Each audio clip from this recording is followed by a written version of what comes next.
medical treatment of infertility in the whole world.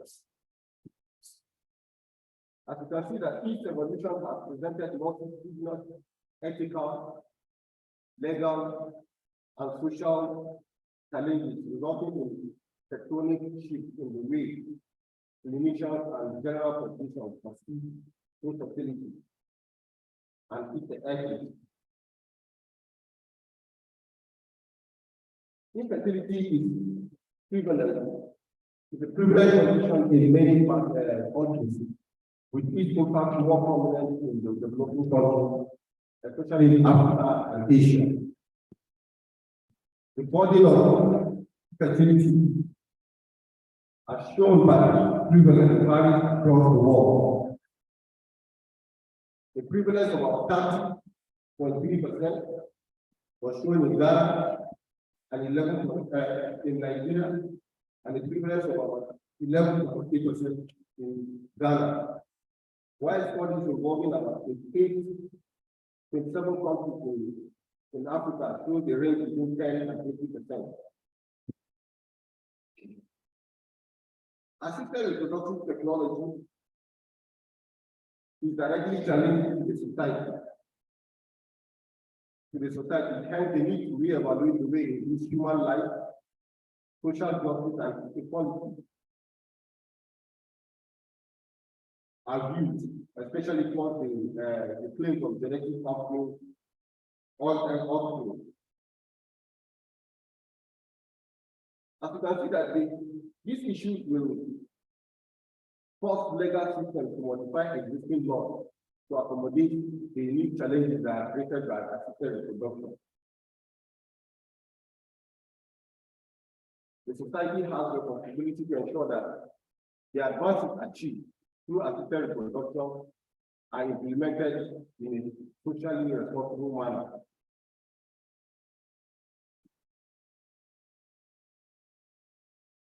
What are the interventions available in assisted reproductive technology? We have premature fertilization, intracytoplasmic sperm injection, artificial insemination, intrauterine insemination. We have control ovarian stimulation, hyperstimulation, egg donation, assisted donor hatching, chronic innovation, and plasmic transfer.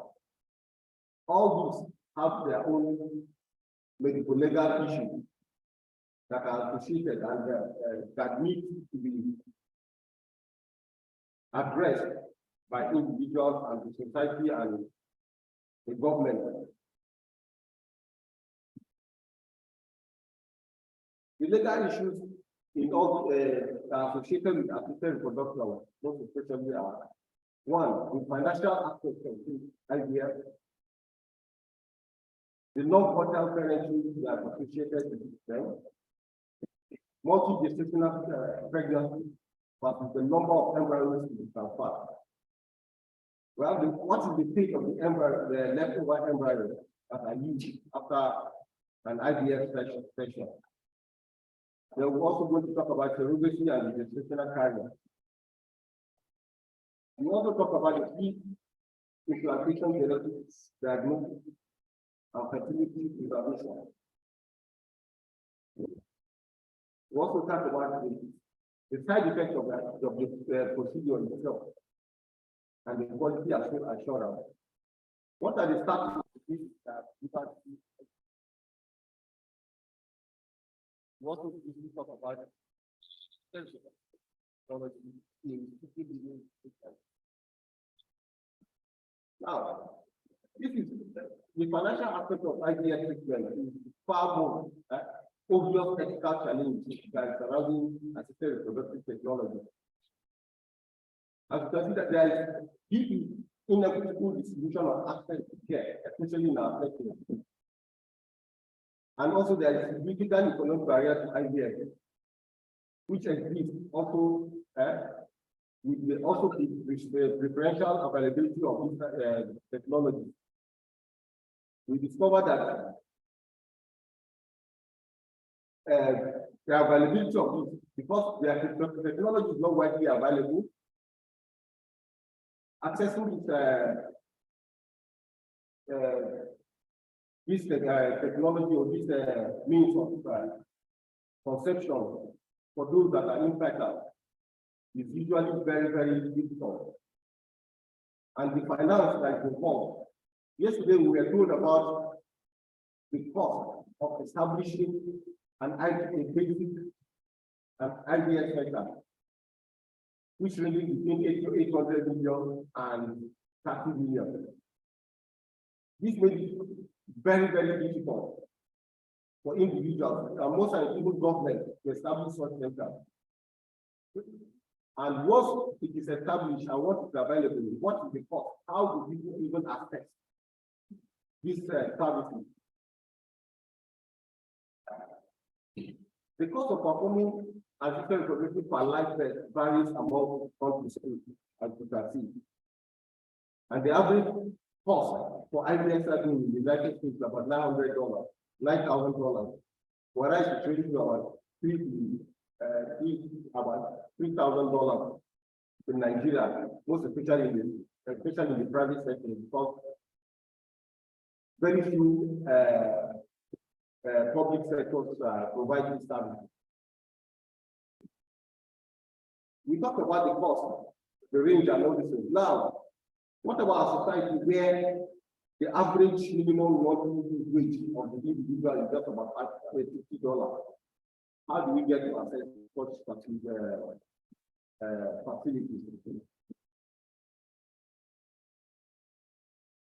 Assisted reproductive technology is mainly private sector driven. It's expensive and may be unaffordable for those who need. This is in contrast to the practice in many European countries, where a specific number of cycles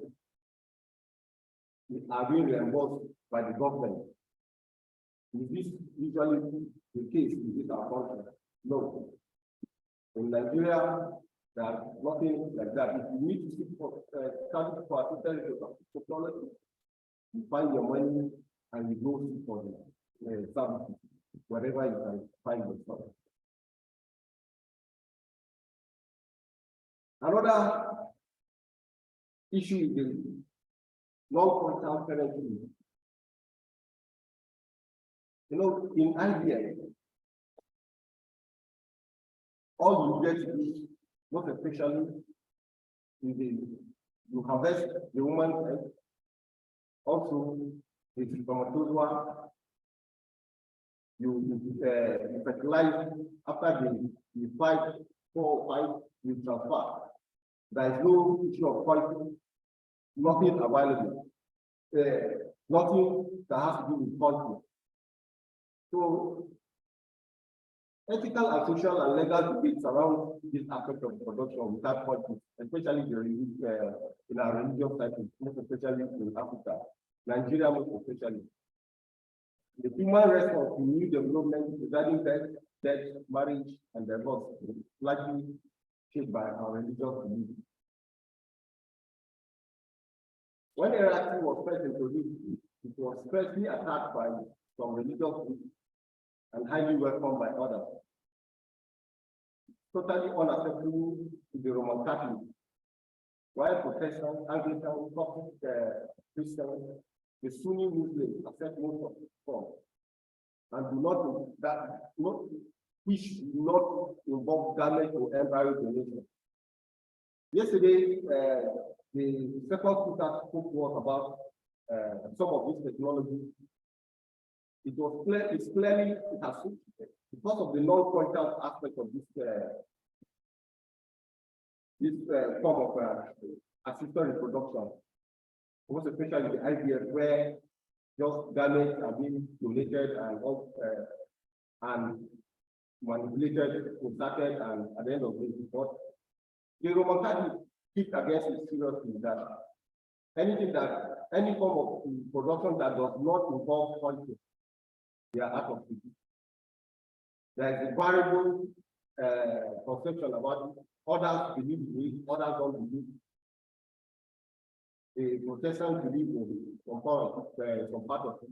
But the main thing is that garment and embryo donation, that's where the bulk of the issue is.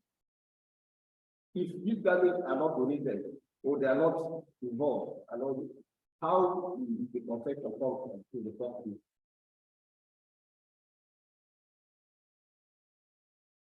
As you can see that most communities follow the law of the land, which is usually detected by the religious group that makes the majority of this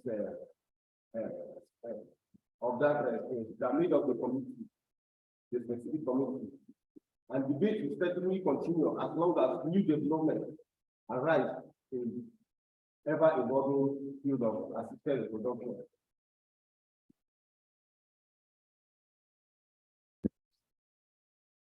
What about the multiple gestation versus the number of embryos that are being transferred during the course of an IVF? Transfer of multiple embryos to a single setting increases the rate of multiple gestation. And due to the social cost and high risk associated with multiple births, legislation or guidelines for professional society have been introduced in many countries, restricting the number of embryos transferred for IVF. You know, during in vitro fertilization and embryo transfer, you know, the sperm and the oocyte are usually harvested, you know, cultured and transferred into the mother. No, but you know, because of multiple pregnancy, you know, the attendant complications and the effect at the end of the day is usually a problem. And also the cost of carrying those pregnancies to term and delivery is usually a problem. Now, some clients are usually, some people are usually opposed to this procedure because the complications sometimes outweigh the benefit. But sometimes you cannot just take away this from the individual, because for infertile couples, this is what they wanted, and they need to have their babies.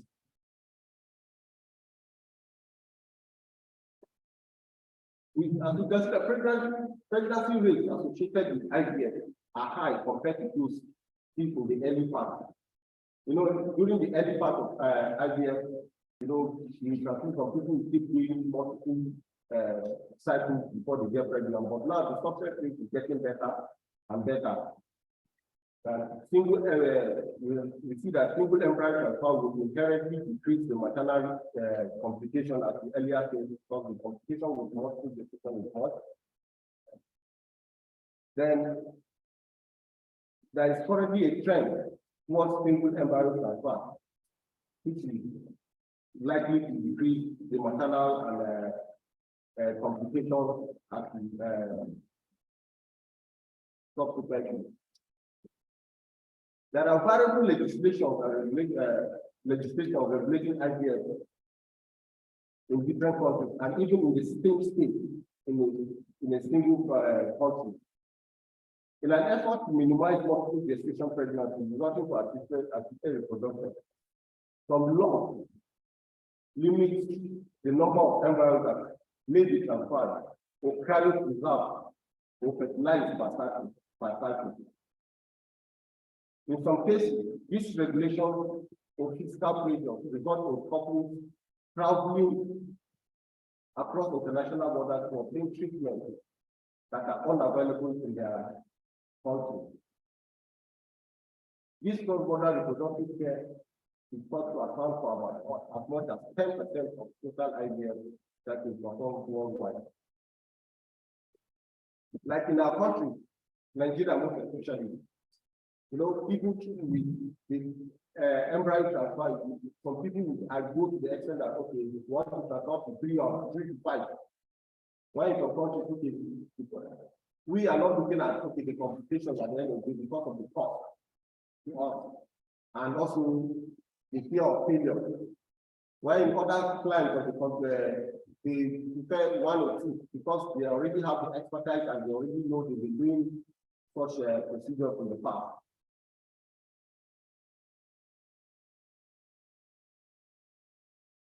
There exists no legislation in assisted reproduction in Nigeria at this moment. So most of these procedures are being performed in this country. Most of the central governments will make their own law, or maybe follow the European system and just modify it and do whatever they want to do.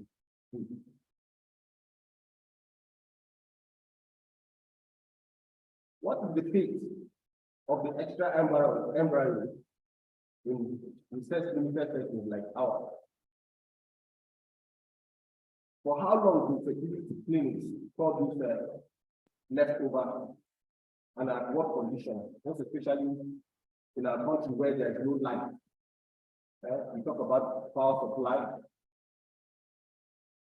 We talk about other conditions that make those embryos that are being frozen.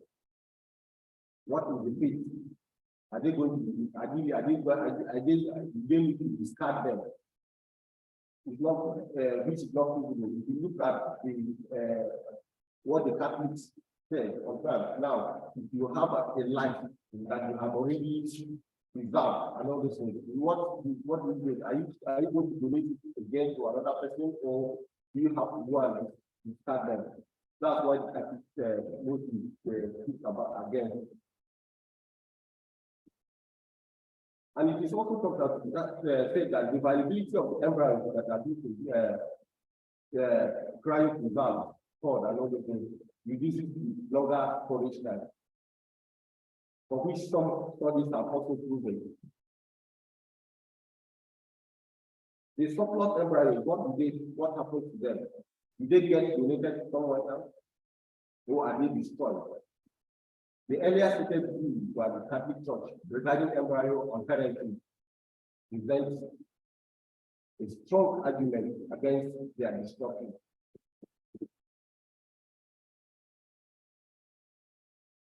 What about the acceptability of third-party garments?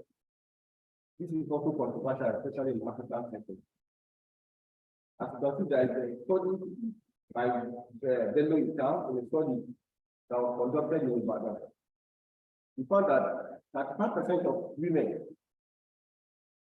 who accepted one form of assisted reproduction, either eggs or sperm donation, in the study, were just about 5%. So people don't even accept regarding the information, and 24% accepted the fact that they had their eggs being donated. The issue about parenting in the case of a sperm donor or egg donor comes here when rights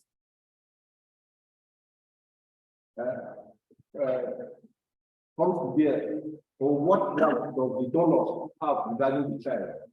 Now, if the donor, if you receive, one has received a sperm donated, and all this, a sperm or an egg or a gamete which donated, and all this. At the end of the day, what right does the donor have over, because the child now does not belong to you, or that does the child belong to you, or what right do you have over this child? What are those things? These are issues that emerging by the day, and people are still questioning such procedures and issues. And these are issues that needed to be addressed as much as possible, but little laws and all those things, so that the issues can be addressed as much as possible. But with time, I've seen, maybe I'll tell you the story much later. From the point of view of the child, is there a right to know about the needs of his or her conception, and also to know his own biological parents? Now, I've come, we donated egg has been donated, the gamete and inside has been donated, and now the child has grown. What is the issue? Now the child has grown up. Do I have the right, or the child has the right to go and look for who is my maybe if I'm able to even divulge the information to you that I will conceive via foundation and all this thing. The child has the right to say, who is my father, my biological father, and all this thing. You need to go out to that extent. These are all emerging issues. And there is no law currently in Nigeria regulating IVF that will say, okay, look, this child has the right to go and know who is people have biological parents. So there's a lot of problems. What about the issue of surrogacy and gestational carrier? In African culture, everyone wants to be a mother by delivering her baby through the natural means, power vagina. But from this perspective, the practice of surrogacy may not be widely accepted many in the developing countries such as Nigeria. You can see even like basic from the women that even deliver via cesarean section. How do they even take it? Because they feel they are not even women enough. Talk less of saying, okay, I'm somebody else is carrying my baby. You know, the issue there is much, and you know, there is a need to clear some of this down and then to educate people more about the issue of surrogacy. Surrogates and gestational carriers are subject to digital, medical, and emotional risk from carrying a pregnancy and undergoing the delivery.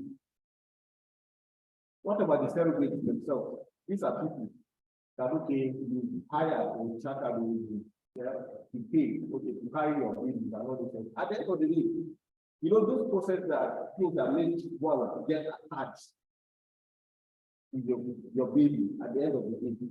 But now, at the end of the day, you deliver and everything is given to the owner. And now you are now left without. So it's also a significant problem. And there should be a law or something to guide it. If you are affected to be a surrogate, your work is to be a surrogate and everything, so that you know form of attachment. But these are things that are more emotional. There are things that have to be, it's an emotional thing, rather than things that have to be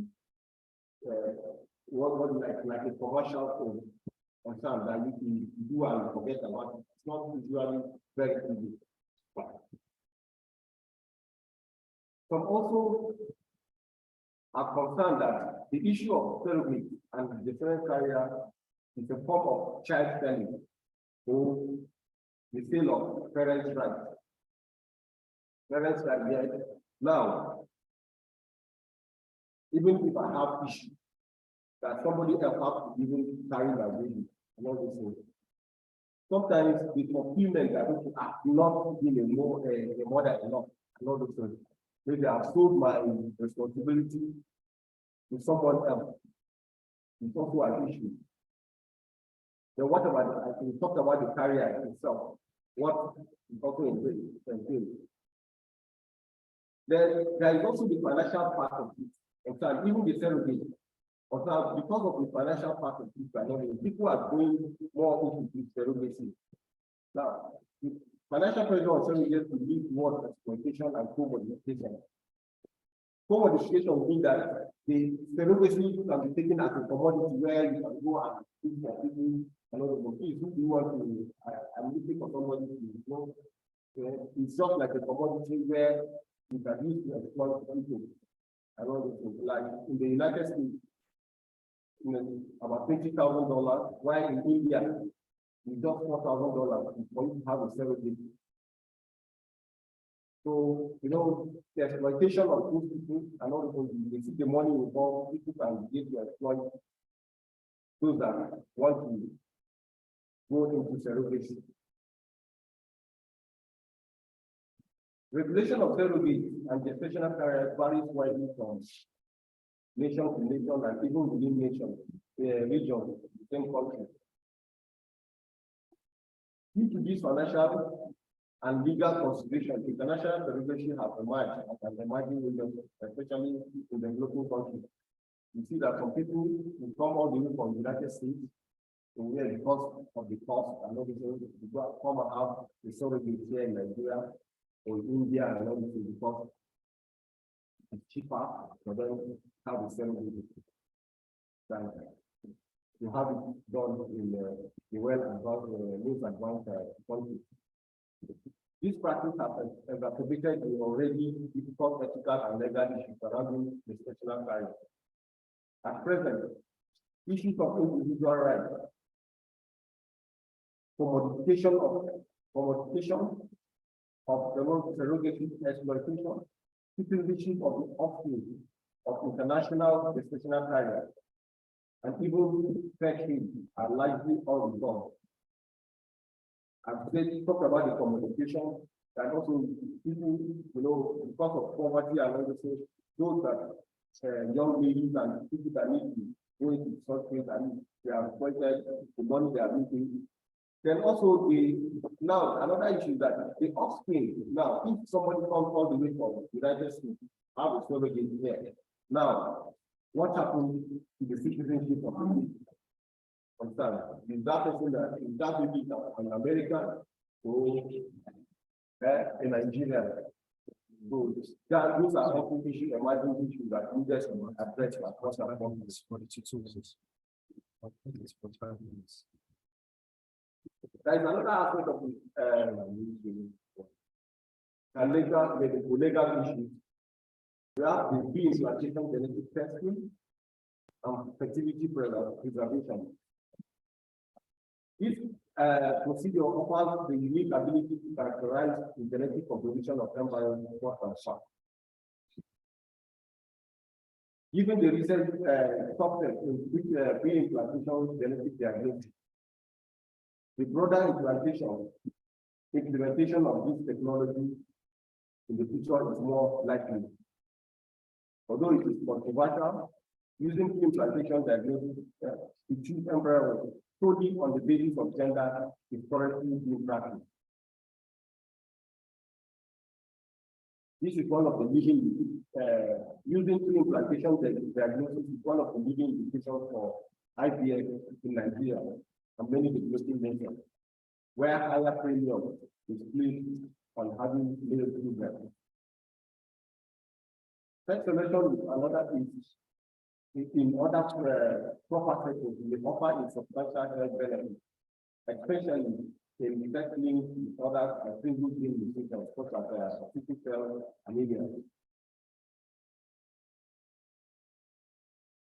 Now, if sex selection pre-implantation genetic diagnosis is done purely for the preference of the parent, and if practiced in a large scale, this will skew the gender proportion of certain nations to one gender.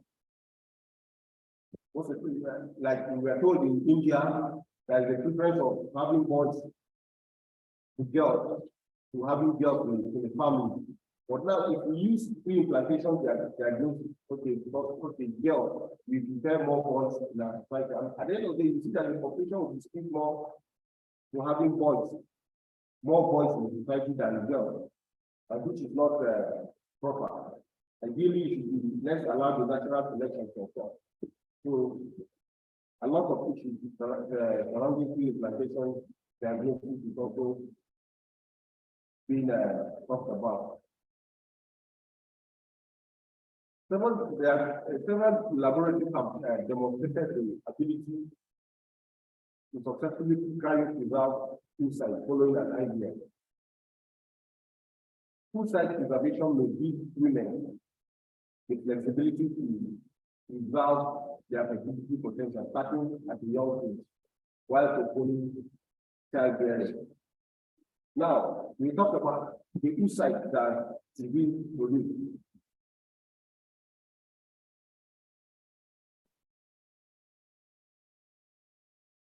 The oocyte being produced is cryopreserved, that use nitrogen, liquid nitrogen for the preservation and all those things. And women, like they can decide to preserve their ovaries, their oocyte at the end of the day, and maybe postpone child delivery, maybe to later date.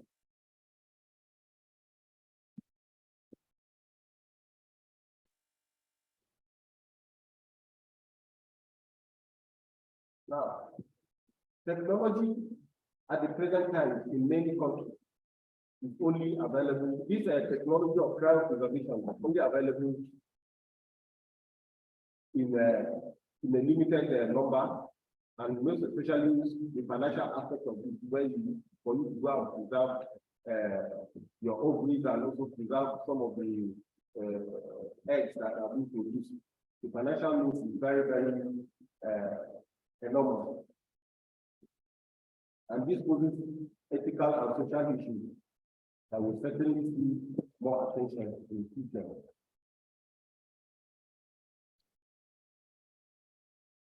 Now, there are also, we talk about artificial reproduction alone. It has its own attendant complications too, and also what is the quality assurance that has quality assurance measures that are being taken in order to mitigate some of these side effects. There are also emerging issues.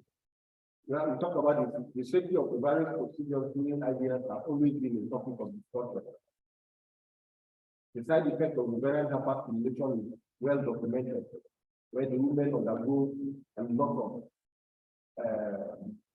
complications at the end of the day, especially which is the most graded and clear complication.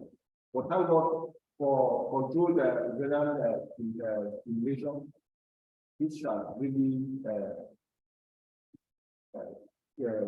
reduce these complications as much as possible, like the introduction of newer drugs to mitigate these side effects.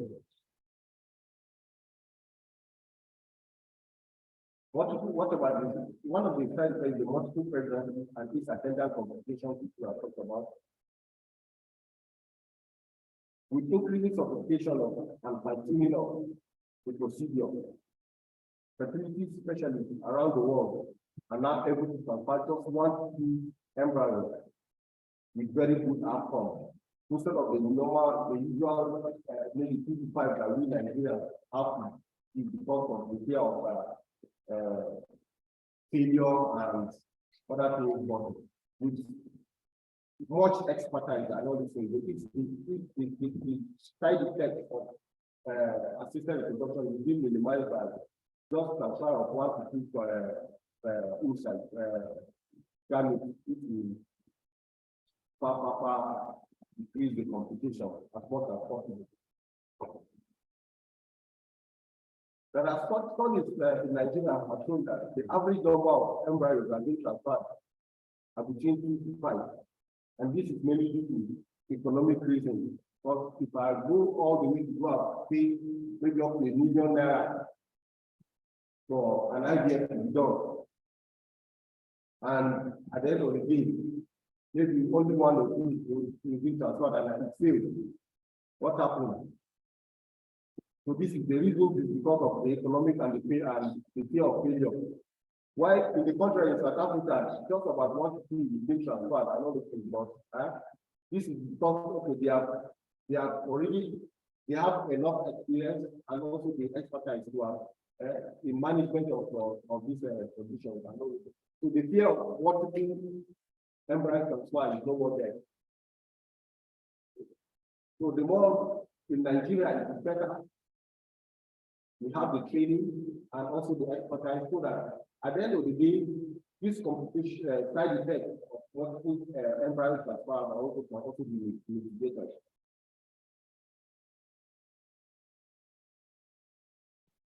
What quality assurance are there for us as Nigeria to attend to?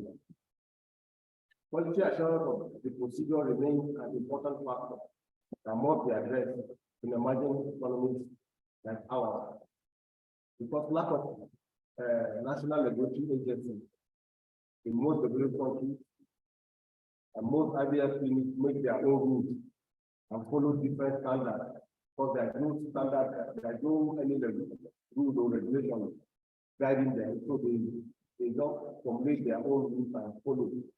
or maybe adopt some other one from different countries and follow them.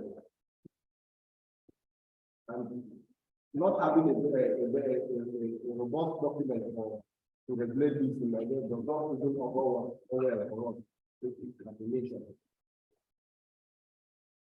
What are the statistics of the baby delivered through an IVF cycle? Are they human beings? Are they part of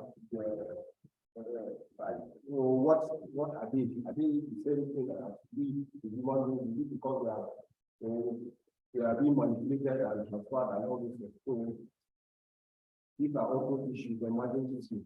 What studies have failed to find a clinically relevant application of IVF to embryos that is cryopreserved and with adverse maternal effects. Even an embryo that is cryopreserved and after being thawed and transferred and all this delivered, there is no any adverse outcome, whether those are conceived by the natural conception, and also those that are cryopreserved by an IVF, there is no any adverse outcome that when we compare them. But other studies have projected that infants of IVF pregnancy may be at a small but statistically significant increase rate for rare epidemic and other abnormalities. Despite this controversy, there is a general consensus that IVF confers a small but measurable increase rate for a variety of congenital abnormalities, including anatomic abnormalities and imprinting errors as compared to the general population. But for a woman or for a couple trying to get an IVF with this insignificant risk and all those things, you cannot tell it to a woman like somebody that needs a baby to go because of this negligible anomalies and all these things that might be associated with it. But all they needed is having a baby, so they can this can be overlooked and many people still go for procedure. Some may think that this is secondary, this application, this anomaly is secondary to an increased baseline for this problem. Most especially when the infertile parents patients are well determined to for help. Regardless of the cost, this small increase rate, while statistically significant with extremely large sample size, will likely not be a powerful enough factor to dissuade infertile couples from pursuing parenting through an IVF. Let's quickly talk about assisted reproductive technology in people living with HIV. The high prevalence of HIV among reproductive age group has brought a new dimension to this topic on the ethics of assisted reproductive technology. The argument against assisted reproductive technology in people living with HIV includes the non-desirability to bring HIV-infected babies into the world, the risk of childbearing, a child being orphaned early in life, and also associated psychological consequences. But the introduction of highly active antiretroviral therapies, people with HIV now have a longer lifespan. There is availability of better procedures such as abortion during AC, and also prevention of maternal child transmission using the highly active antiretroviral therapy have made the risk of transmission of infection insignificant. And studies carried out among people living with HIV who had assisted reproductive showed a very good outcome. This possible development have made the case for access to assisted reproductive technology for people living with HIV. It has been that all necessary protocols needed to be followed to prevent transmission from the infection. The need for regulation. Currently there is no law governing the practice of assisted reproduction in Nigeria, despite relatively long duration. And these things like at least I think that the first IVF took done in Nigeria is about around 1984. And this IVF has been on the news and now up to now there has been no law. Now what the bill to establish the Nigerian assisted reproductive production authority that was presented in the National Assembly in 2012. And this law is yet to be the life of the baby. There is a Human Fertilization and Embryo Authority in the United Kingdom. They have a law guiding all forms of assisted reproduction, and most of these laws do not what some of our people adopt in part only, to manipulate and abuse in this. But our people there lying to the National Assembly can get to see the light of day. In conclusion, while giving hope to millions of couples suffering from infertility, assisted reproduction also has presented new ethical, legal, and social questions that society must address. There is an urgent need for stakeholders, such as fertility specialists, clients, professional organizations, and religious bodies, being bioethics and government in developing countries, especially in Nigeria, to formulate cultural and context-specific guidelines to help address some of these ethical dilemmas. Thank you for listening.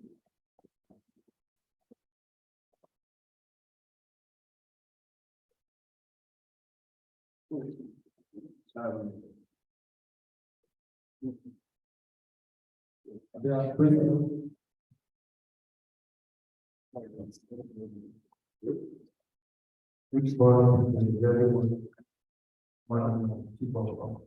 Who's online can ask questions? Who's online can also ask questions? That's my show. Okay. Hello. Hello.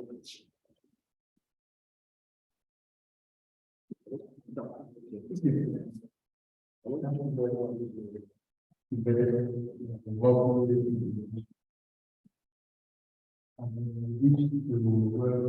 everybody that responds. I think this topic is very technical. But 2 years in that, the training, a lot to read again. Yes, I know evidence is low country and finances is the problem. Because what they want to know is a regulation. But if there is no regulation, there are a lot of parts in the balance. Anybody can just solve an IVF service. And the main problem with this service is that they are what if somebody will spend 1 million new cycles in the place, one by people train nobody in the university. And now if you look at the world, we have this solution we are talking about trying to create an artificial environment where the babies will be developed. And also there are some people that are also looking to artificial development, not because we have that they develop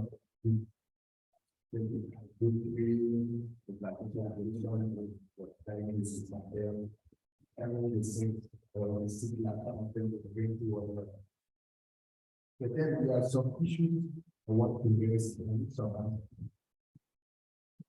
Yes, we have this certification of fertility people. Okay, all kind of people this year. Then they that things at the end of the day. The common pathway is pregnant. You know this. And who are the one managing the pregnancy? When it's very wrong in the child. And then the issue now we have some issue. Let's say They have a problem, and the wife wants to get pregnant and have a world. Some social like that. And then the other thing now, as we said, it's been over 20 years when I sometimes the relationship more see the gap some of these things that are associated with growth. And I think pregnancy is the most of the develop of growth that will affect your lives. So I think on the north, I think there is also another issue. This issue of baby factories. It is the very important issue.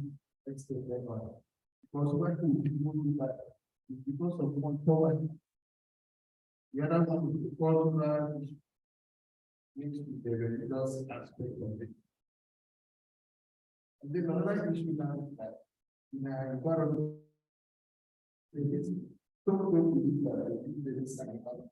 even if they can talk and relate with people. And then when it comes to issue of inheritance, that is where most of these problems come up. Say this one was adopted, this one was not a real baby, and all those things. So what can we do so that this issue of most people that go for IVF, when they come to give testimony, they will not tell you that they went for IVF. They said miraculously God gave me a baby. Because it's a problem. It's still a stigma in the society. So what can we do? That these services can be open, it can be easily accessible, it can be adopted as part of the services in the health insurance, because I know anything concerning fertility now is not part of it. So what can we do so that our society will know that these things exist, practice is regulated, so that we can do things better? Thank you, sir.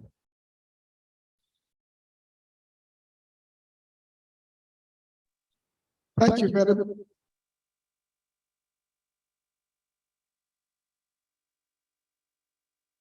Should I go on or you answer this one first? I don't have. Sorry. So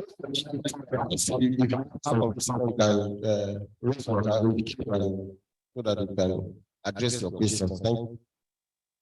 Thank you for this wonderful presentation.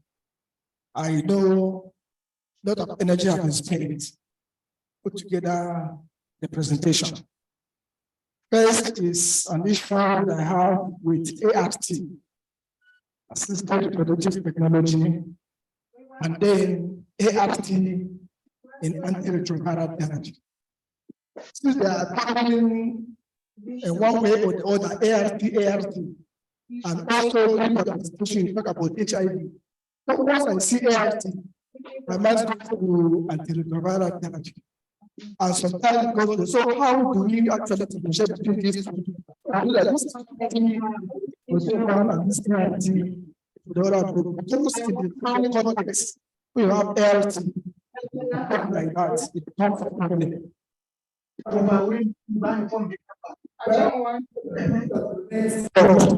Sometimes I connected, but the problem comes when an individual says, I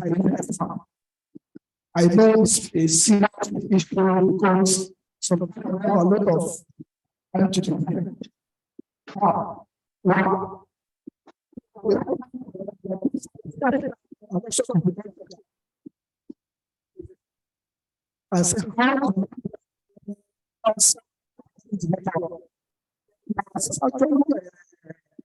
a kind of experience. But I was a medical school. So fertility comes and the gynecologist said, oh, we need someone who is next up.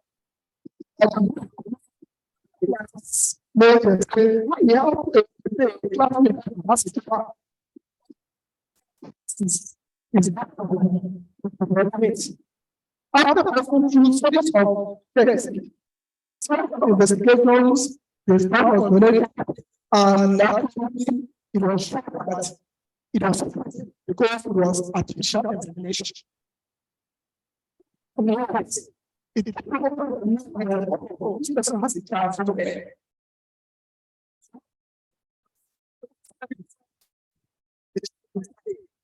How do you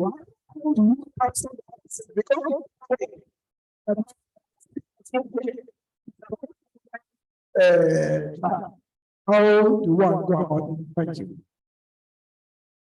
Okay. Good morning, everybody. Thank you for the presentation. My question has to do with when you are mentioning all those legal issues that on the status of the status of the babies gone through ART. There's these notions that people used to carry around that most of the babies that we have born through this technique, that maybe later in life, they also come down to the issue of infertility. So my question, are there findings or are there so to actually confirm whether this is actually true? Okay.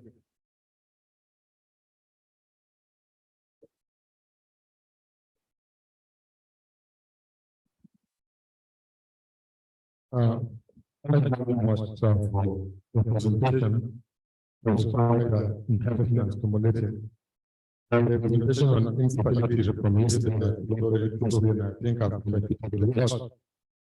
to appreciate my news on the topics. Now, the issue of ethical and legal aspects of management of infertility, I just want to agree with you that this the fact that we don't have regulations, it's not regulated. So people have not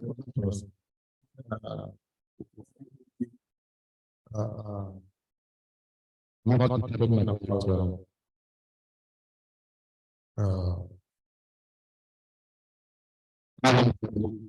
in cases of legislative embryos, for instance, because like maybe there are clear guidelines as that, and in any country, I know in some countries, you don't even are so anonymous on the assignment to the other societies. It's also anonymous, so even if you want to.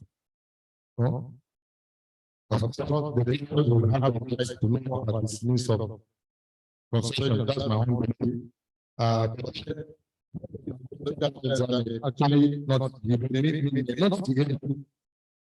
that out. The issue of citizenship. I think citizenship is it's possible that you will also be a citizen of two countries. One, because you are in that country, and two, because there are also players from another country. So I think that one is not, I think it's not much of an issue. IPC.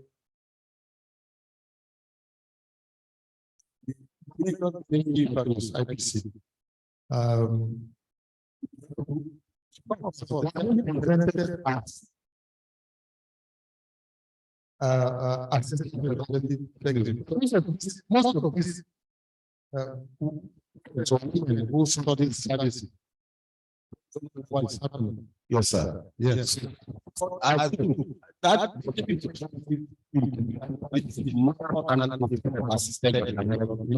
criminal. It is criminal. Yes. Yes. Yes. Informed that is a reproductive technique offered by most the Chinese medication, and elsewhere we see medication, and is so popular, and she's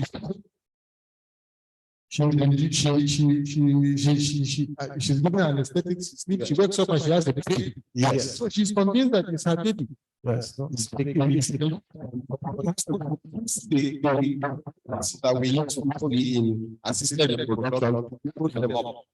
And at the end of the day, they see them, some even get them not to even go to have a scan of pregnancy. They tell you that once you scan the baby will vanish, and And there was a case when I was doing residency.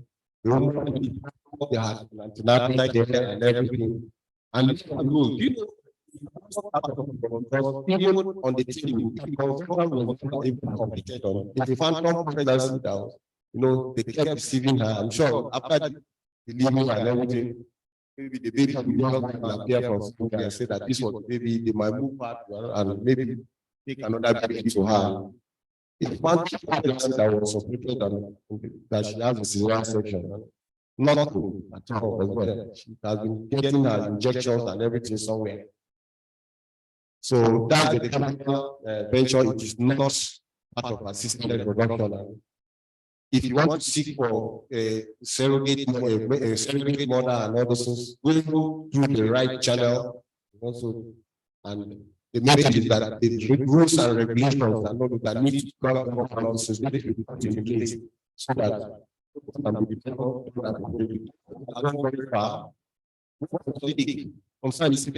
at least you are helping those that who are really in need of having children. Since we place more on children, let's have it. The world has been doing it, and there is no. Let's have the regulation. That's just the main thing. Guide all those processes. Thank you. Yes, good morning all. I'm Dr. Andy Mesha. My question is concerning the side effects of IVF. I would like you to outline some of the side effects the woman that's undergoing this procedure will present with. Because I remember when the FMC was doing my job, there was a woman that she kept on coming on admission because of side effects of IVF. She was having mastalgia on and off. And at the end, but thank God at the end, the pregnancy was sustained and she later had CME. So, and also the risk of miscarriages. What is the percentage assurance that we have if a woman undergoes IVF or IC? All right.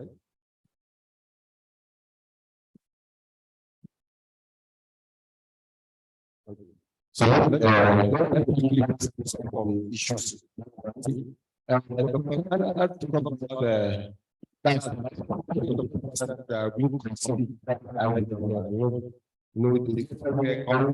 I really understand what you said, and the that presented with IVF, that what you meant, Dr. Ganta, that was this issue.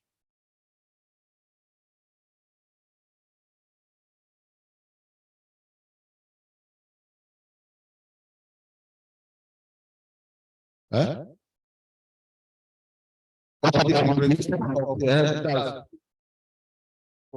Yes, in the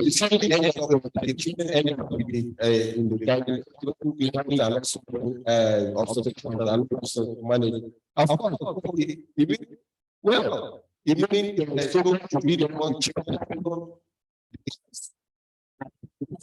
fertility center. No, you know, you actually agree with and also, you know, and constitutions that can be identified as assisted that people need help concern. Well, challenging is would be another challenging for the regulations available to become what is general condition to and all this the political will is there, and if whatever also be educated on the regulation, I think it can be done. This almost how many years? Like 11 years or so, and still yet to see the like with factories, which is not actually it is not part of any form of assisted reproduction. If a business is sustain you are for everything that you if the law really so, and also if the society educated as much as possible, so that there is in our land, and we are with law and everybody has an assisted form of conception and all those things should also have an equal right to whatever the parents own. Have that because that is Sunni and the Shia Muslim. The Shia Muslim, the Sunnis, they are not. They are against any form of organ donations and also as long as any form of assisted reproduction that has to do with the parents, organ, gametes and everything is acceptable. But as long as the third party is coming into it, they don't accept that. But they share it. They are any form of assisted reproduction, whether it is donated to the third party or not. You know, with the issue of inheritance, mostly it's associated more with the Muslim this thing. If I'm not mistaken, just the literature I went through, I think they are more open to some of this then the issue of stigmatization. This is another key. And you know, it's because of our mentality and our society, religion, we still need to be educated.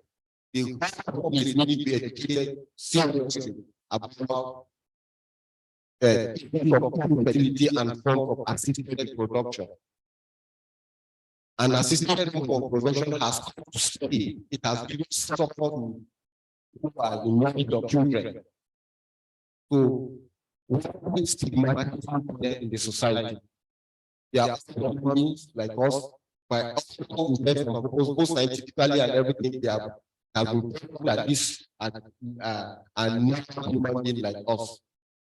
So we need to educate the population the way, you know, when HIV came and people were being stigmatized and all, but now these are humans that we are talking about. They need to be educated and in order to accept them into the society. So that's why people are finding it difficult to even divulge, okay, my baby was delivered via an assisted form of production. If the society can read this, everything can be put there. Okay.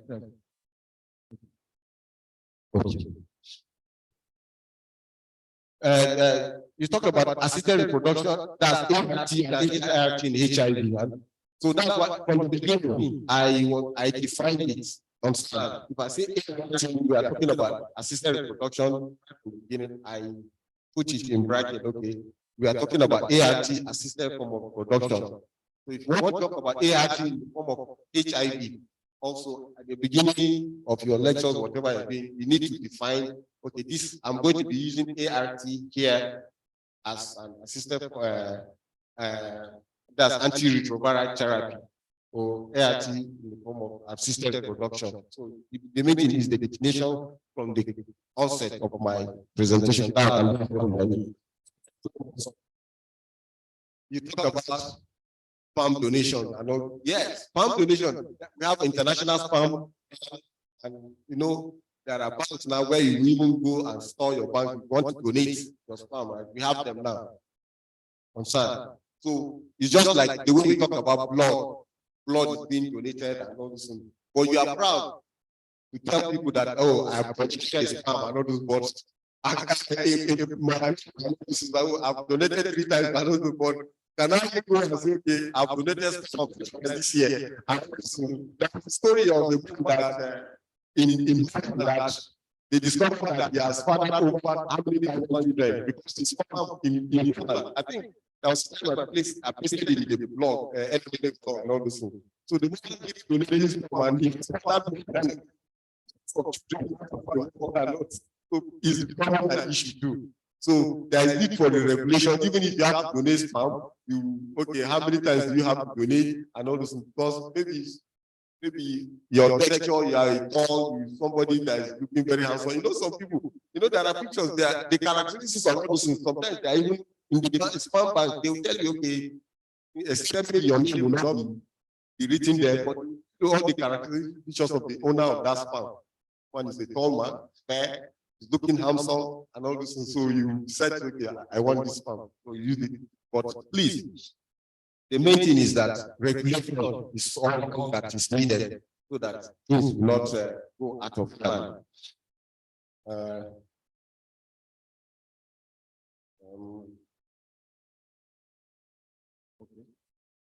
Okay. So that I can take some of the questions later because that time is going on, going. So, okay, Dr. Cletus Shurkuk is presenting the next topic, which is burnout syndrome.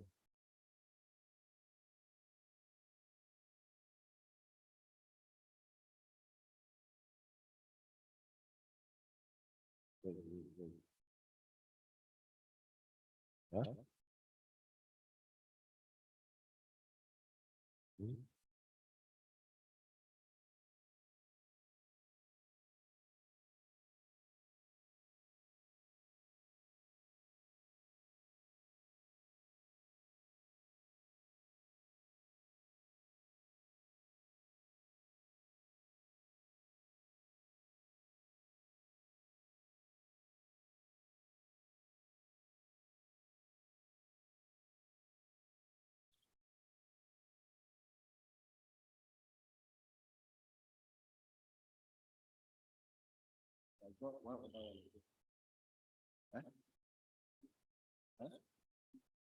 That other one. I should open it too.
First, after that, we'll continue. If you don't have about 2 minutes.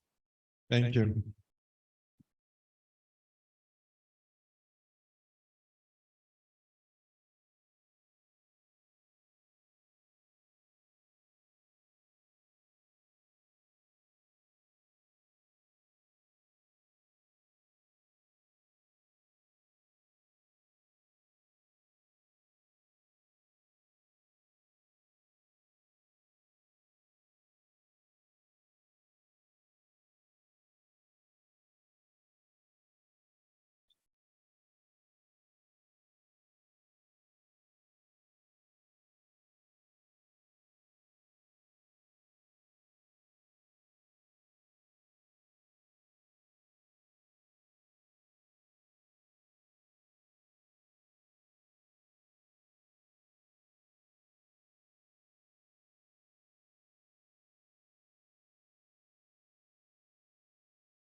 burnout.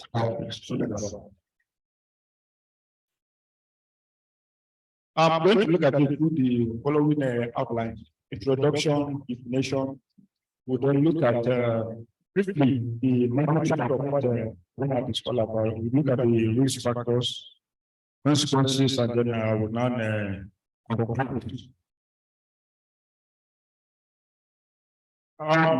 as a way of introduction,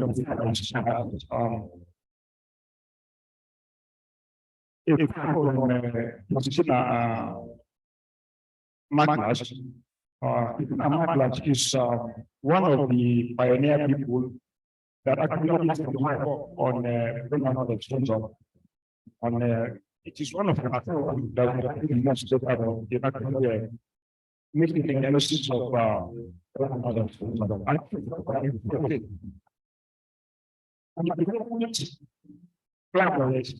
burnout drives involvements. Burnout is more likely there is a major mismatch between the nature of the child and the nature of the person. So that is really something about the mismatch. And on the other hand, I have a question for us. Who is to burnout? We'll start us later. Described in 1970s, especially around 1974. Happened with the major is a German American psychologist. He initially was described as stress.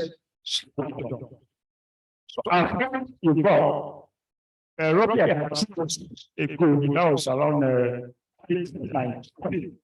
The organized now we short and now one syndrome. We change the definition. Syndrome is one molecular constellation of symptoms of the individual without history of psychological or psychiatric disorder. Burnout syndrome, you have psychiatric disorders in an individual. And the international classification of disease, which is level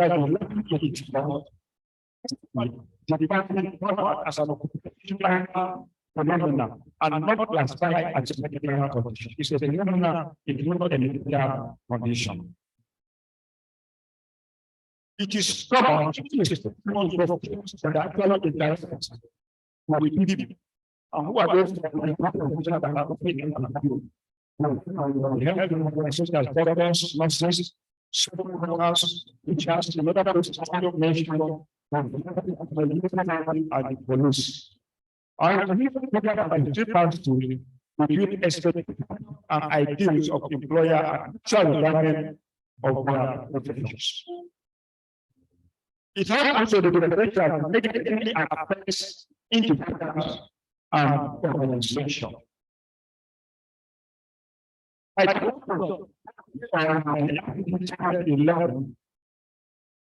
is defined as syndrome conceptualized as resulting from chronic stress and it is characterized by a single dimension. One, of exhaustion. There's the feeling of negativism, self-criticism related to one's work, and thirdly, reduce professional difficulties. What are the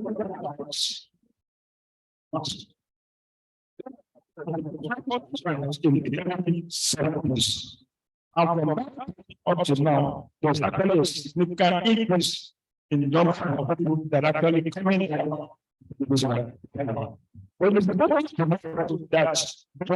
actually one way. It's difficult for us to actually get in the market world.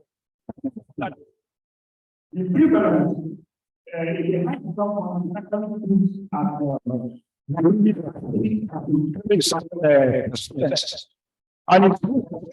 it's made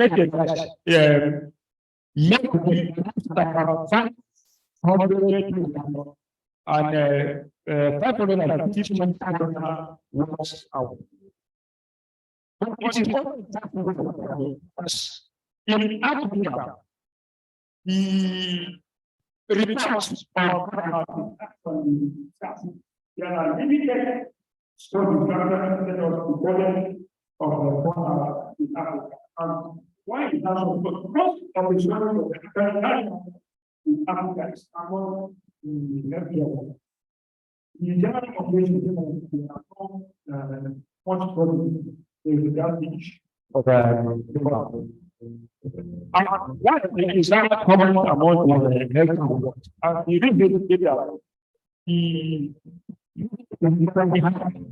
among the health population. In Sub-Saharan Africa, a study was carried out about the health population. About 70% prevalence occur in the position. We are going to see the word, the constitution of this. That nurses have almost close to nearly 50% prevalence of the but in Nigeria, studies are based on there are only few sources that is reported here. Because in about 4 studies, one in the North Central and then 3 others in the South of Nigeria.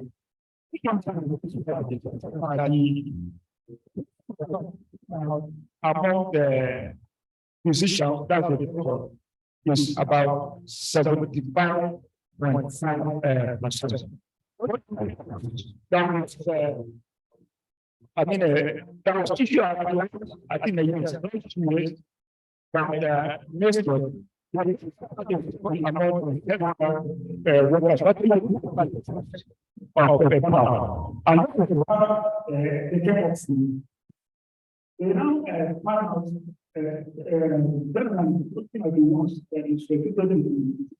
so they now find there are some professional occupations that actually have high instead of in addition to the that is totally related to doctors' needs. Because where they have the equivalence of about 64%. Followed by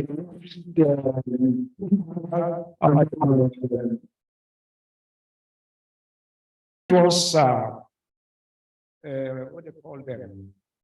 They more like a technicians, paramedical technicians, and customer service, lawyers, and you have just about 4%. Sorry, just slightly clear, because I tried to cover each of the exact, I mean, one message that came up last, what do I have the distribution of the burnout?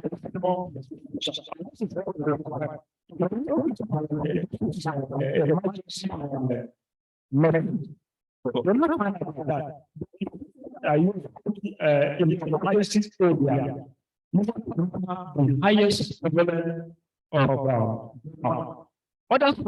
If you look at the sector, you find what first on the news is public medicine followed by internal medicine. Internal medicine followed by family medicine and then emergency medicine. About 2 years old, and so the first on the list is the emergency medicine. You have you're focusing on the third, you have internal physician. But if you go down, you find general surgery, ophthalmology, orthopedic office. Usually we have a lot of One is that source. So,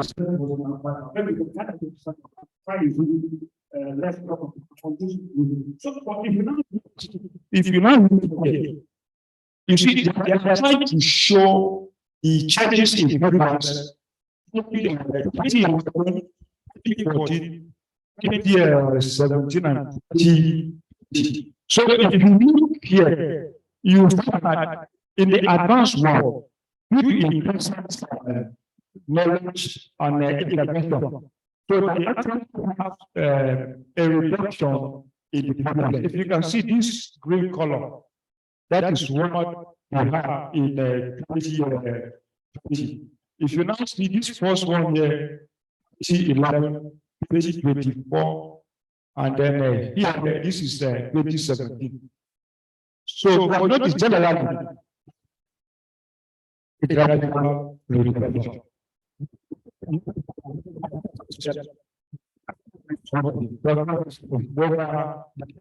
Increase or it's on the downward trend. But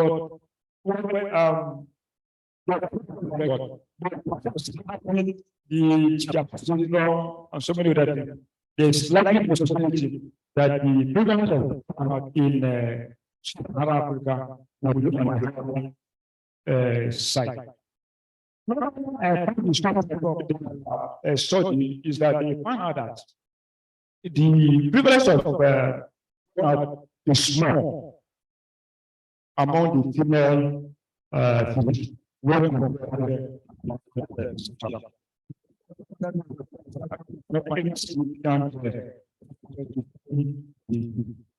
so one aspect we have individual and organizational factors. It has been found that people are usually accused of coming down with syndrome.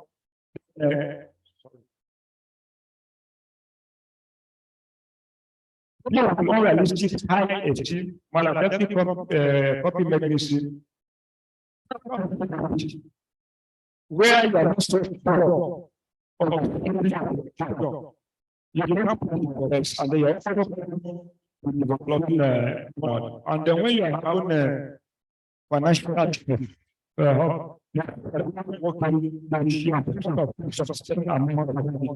have to what you are supposed to do. So many things. It also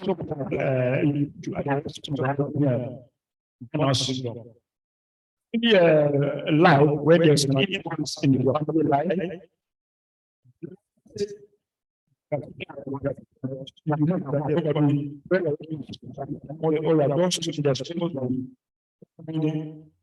Okay. You are supposed to be paid and get what is due to you, but actually you are not getting it. Even if you are going to get it, you are not getting it as when it is due. So that can also put you at risk of developing burnout syndrome. Study also shows that young adults with idealistic worldview, everybody believes that everything in this world is supposed to be perfect. The way this is different, you move to another place where it is different. So when what you are having in mind is not actually what is reflected in the real life, it can also put you at risk of having burnout syndrome. We initially saw that the women physicians get to have more prevalence of burnout syndrome. And so here we can see in the risk factor, it also that women caring for children are also at risk of developing that, unmarried young people, and personality threats. Studies have shown that people with personality type A are more at risk of developing burnout syndrome, and so also people with personality type D. I don't know what is the reason. Well, there are other ways you can look at the different types of personality based on temperament. like the people that belong to type A personality, or that have a type A personality, that is the people that usually refer to them as choleric. Yes, then the type D, those are the phlegmatic. The B are the sanguine, and the C are the melancholic. So they don't find out those that are choleric and phlegmatic are more at risk of developing burnout. So that is also subject for further study. Then organizational risk factors, they include heavy workload on the staff, just like I mentioned, the Japan syndrome will put the rest of people that are on ground at the risk of having heavy workload, and then the number of staff that are on ground to actually do the work are not actually enough to do that. Then the issue of conflict with co-workers. It is not new to us, it's not new to us in the medical profession. The conflict among between doctors and Jesus, and even among Jesus among themselves. Now, the nurses, probably they are not satisfied with what happened with the Jesus. They started to now come out of Jesus. So the conflict among co-workers is a problem. Then diminish resources. The things that you need to work to put in your best are not actually there. That can also put some form of frustration, and that can also lead to a burnout. You are working and then you want to put in your best, and then you feel that you have a lot that you can give to the organization, to your group, or to wherever you belong. But you find out that your consent or your input is not actually considered, even if you give them feel that it doesn't matter. So that can also put you at risk of developing burnout. And then effort of reward imbalance. You believe that you are putting in your best, you should be paid commensurate with what you are actually putting into the organization. But you find out that if there is an imbalance, then it's going to be a problem. Rapid institutional changes, which is another important organizational factors that can put people at risk of having a burnout syndrome. And what do we mean by that? We are now in information technology era. You don't expect a person who belongs to which generation should I use now? Should I use the baby boomers? Should I use the baby boomers? I hope I'm not speaking Latin. Okay, let me use. Presently, we are talking about Generation Z and Generation X. So, with the coming of what do you call it?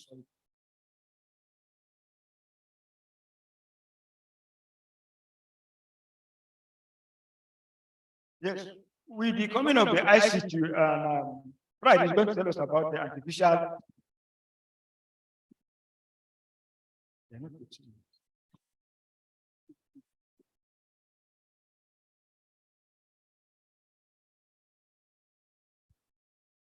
So, Brian will be telling us about artificial intelligence. So now everything is now moving towards artificial intelligence. And for Generation Z, adapting to the new changes is going to be very easy. Am I loud now? Yes. It's going to be very easy. But for Generation X, adapting to the new changes now is usually actually going to be very difficult. So if you cannot move up with the latest development in your places of work or wherever you are, so you find that can also put you at the risk of developing burnout, because you will be lagging behind while other people are moving with the trend. So what causes burnout? The cause of burnout is usually multifactorial or multi-dimensional. There are so many things. These are just few. I cannot mention all of them, but there are so many things that can cause burnout. But the common one includes lack of control. When you have unclear job expectation, dysfunctional work dynamic, extreme of activity, lack of social support, and then imbalance between your work and your own personal and family life. What are the symptoms of burnout. Before we look at the symptoms of burnout, it will be good for us to actually look at what actually leads to a burnout. There are actually so many models that we can use to actually describe the stages that leads to burnout. This one was first described by Harvard, and it's a 12-stage burnout. There are other one, 2-stage burnout. I mean, 2 stages burnout. Then there is 3, 4, and 5. But for the sake of this presentation, we are going to use the 5. I just put this one so that let us know that there are so many other models that we can use. But like this, in this one, what usually happens before somebody would develop a burnout? Burnout doesn't just start over a short time, just like we have defined initially.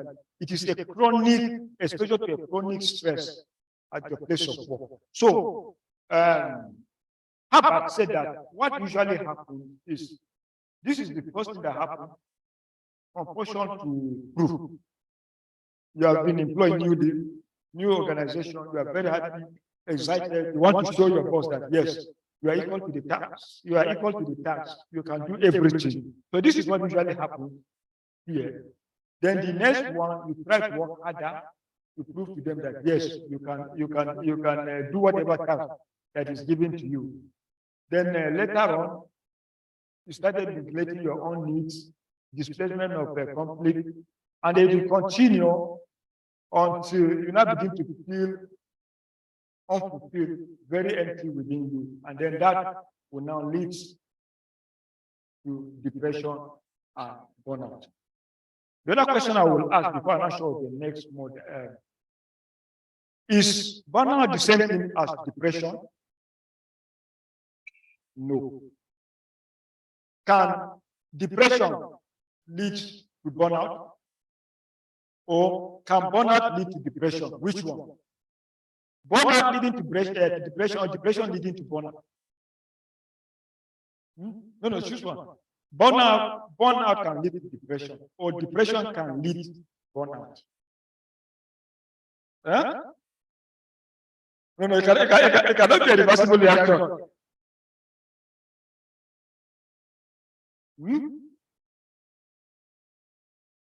Depression can lead to burnout, lead to depression.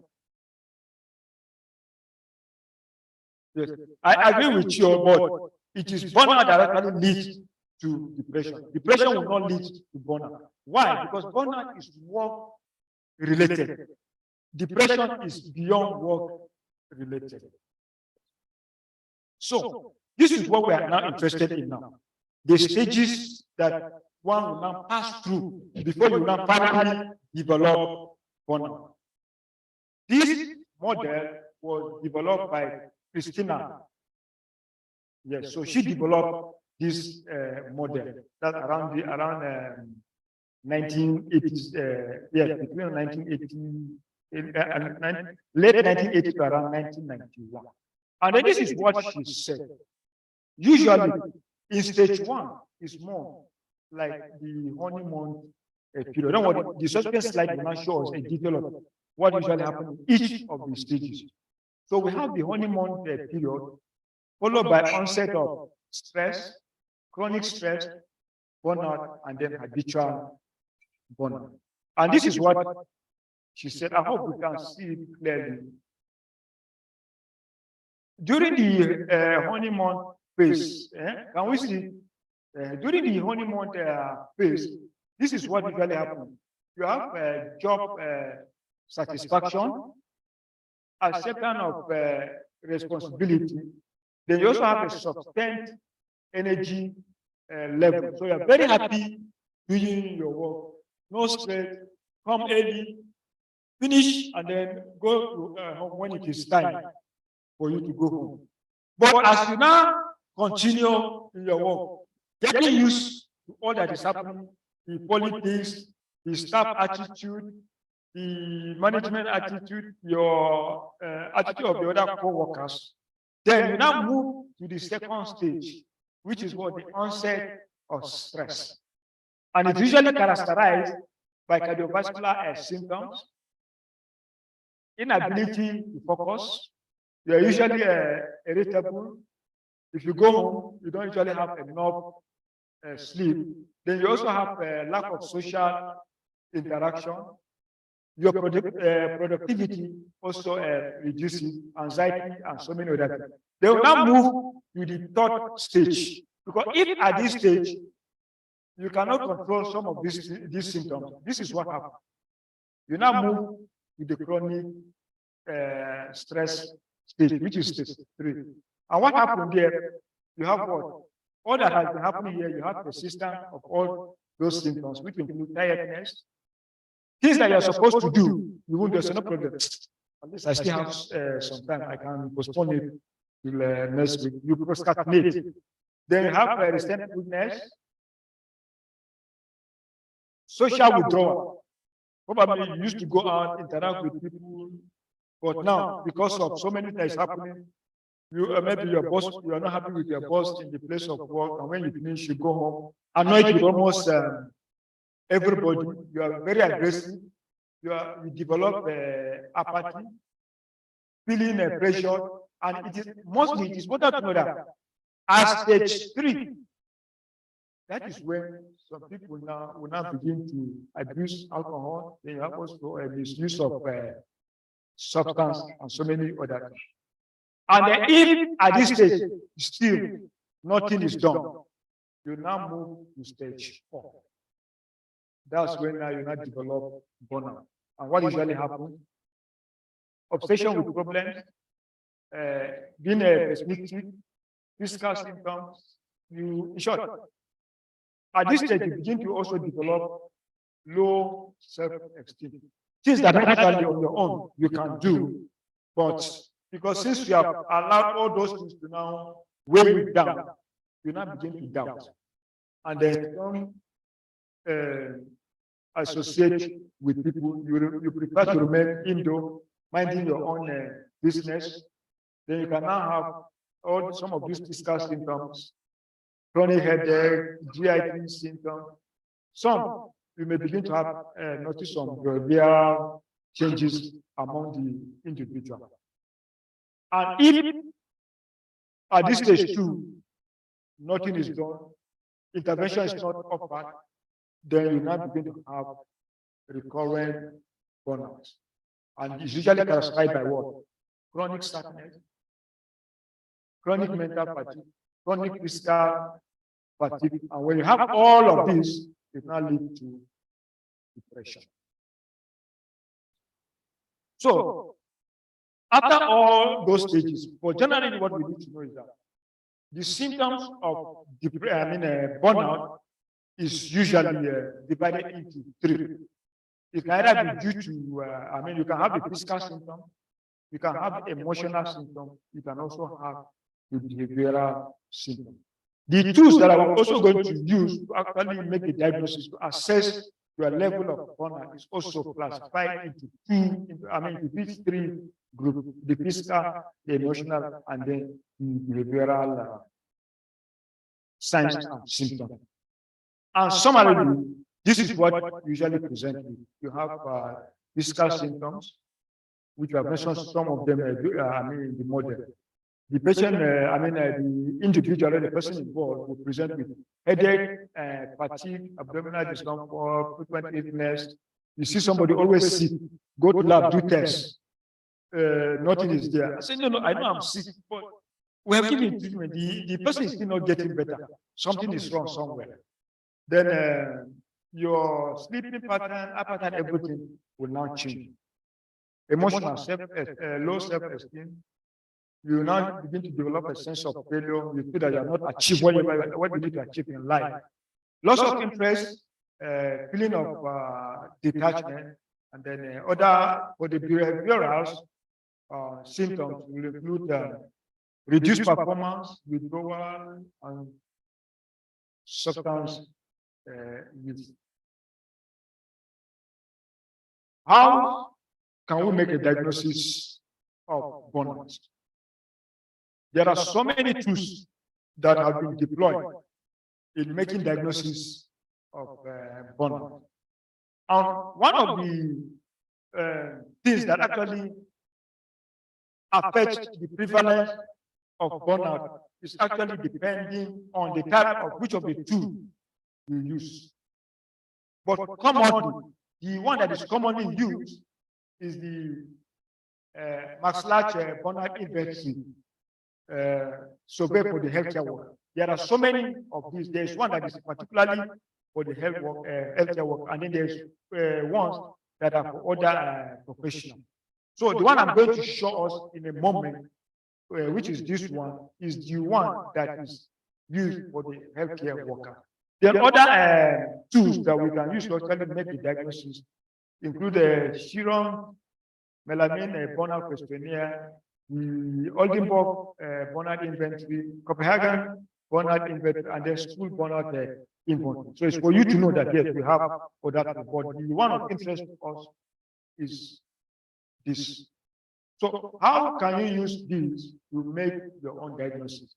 It's a tool that actually have about 22 questionnaire, which I think every other person should try. Maybe at the end of the OGM, you can check the tool on your own at your own convenience. Use it and then assess yourself to actually know your level of burnout, whether low, medium, or you have developed a major burnout. Can we see this one clearly? If you cannot see it clearly, so can I see the PDF? Yeah, the PDF. Yes. Yeah, let me. Oh,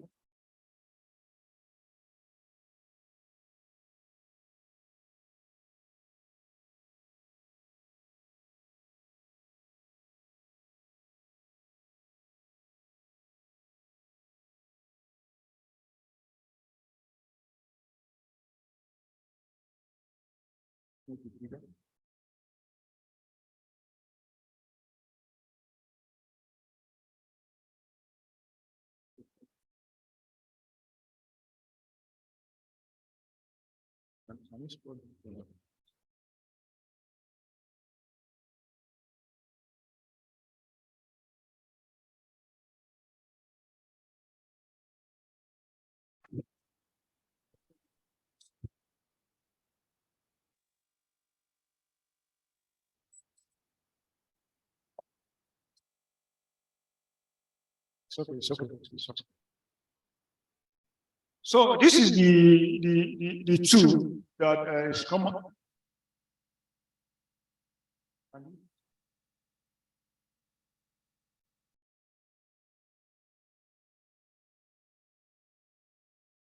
So this is the tool that is actually used to actually assess your level of burnout.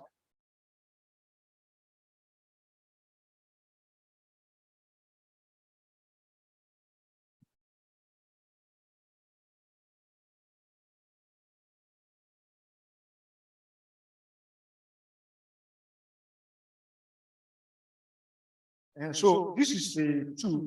It has a scoring system from 0 to 6, where 0 is never, and then 6 is every day. So what you do is to get this tool, and then first you ask yourself, this question 1. I feel emotionally exhausted because of my work.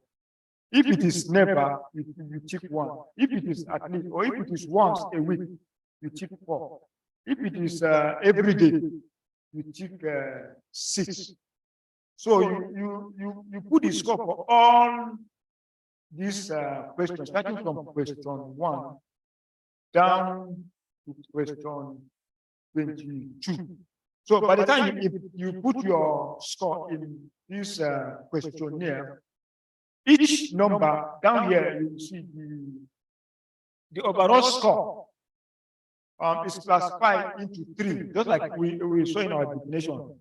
Burnout involves 3 dimensions. So this is the first dimension, and question on the questionnaire that corresponds to the first dimension are question 1, 2, 3, 6, 8, 13, 14, 16, and 20. Therefore, depersonalization or loss of empathy. Question 5, 10, 11, 15, and 22. Why for personal accomplishment? Start from question 4, 7, 9, 12, 17, 18, 19, and 21. So by the time you put all, you now do your calculation. So by the time you calculate, it depends on what you get. So this is where, if for the first one, your score is less than 17, then that means that when it comes to the issue of occupational exertion, your degree of burnout is low. But if the score is between 18 to 29, then you have moderate degree. But if it is greater than 30, that means that it is what? Very high. So the same thing with the personalization and then personal accomplishment. So, and then this is what she said. Be aware if the tools of your emotional exertion and depersonalization are both in the red and above, or if your personal accomplishment assessment is also in the red, then you know that you are actually in what? In trouble. Then look at what we have here.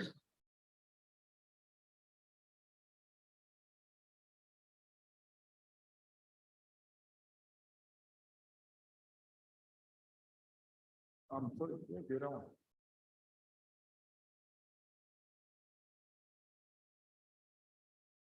I'm listening my slide.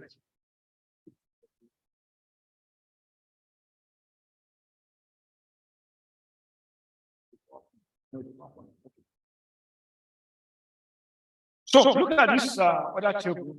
It just also to just give us the summary of everything. So just like I've said, you see within this range, you have low, moderate, and high. So why do we have to do this? Because you need to know the, what they call it now, the level of your burnout will also determine what type of treatment you are going to get. But the manner in which the people with low burnout are going to be treated will be different from the treatment for those that have a high level of burnout. So how do we treat the people with burnout? The treatment basically is multi-dimensional, and we look at it also from the individual level, the organization, and your work environment, and also group treatment. For the individual, what usually involved for those that are within low and moderate burnout level, reducing stress and developing your clear strategy may be enough to actually solve the problem. And then some also go to improving communication. What does it mean to develop clear strategy? In your workplace, you need to have your work plan, your time schedules, you need to have time for rest, you need to have time for work, and so many other things. If you are asked to do certain things, and then you know that, yes, these things are actually beyond your level, there's a way you can say, okay, no, it's not everything that's okay. You must do it. Then it also for the low and moderate, it can also involve what? Lifestyle improvement, such as what? Exercise, relaxation, create time to also, balance your work life and your family life. Spend time with your family and friends. In other places, you can also spend time with your significant others. Healthy diet has also been shown also reduces stress. Then practice healthy sleeping habits, change in position or task. You may find out that yes, probably maybe the work you are giving probably is beyond your capability, or you have so many responsibilities that you feel that you cannot handle. So you can as well delegate some of the tasks given to the responsibility, or you can now change the job. If you feel that yes, your physical and mental well-being would not allow you to function very well in that particular job, then you can also change the job or the task. One of the things that is more common, I think there is a problem among doctors, is the issue of vacation. Most of the time we use our leaves to go and do PP, to get extra money, so that we can take care of our family. So one of the things, it is good, at least occasionally, we should go for vacations. Psychotherapy and depression can be used in people that have high level of depression. For the workplace, there's need for reduction in the amount of work, improvement in the workplace efficiency, physical condition of the place should also be made comfortable so that people can be happy working in the place. For the group, there's need to promote a healthy working relationship among your colleagues and then with other co-workers. That is one other, yes, people that actually have a very good working relationship with their colleagues and with their other co-workers, they are actually at a very, very low risk of developing burnout syndrome. Teamwork is also very important. Emotional and technical support. The last part of treatment I will mention is that it has been shown that the most powerful intervention when it comes to reducing burnout are these center about all these three elements. Improvement in the workplace efficiency, teamwork, leadership. It has been found out that in an organization where the leader is very friendly with the staff, providing a working environment to the staff tends to do better.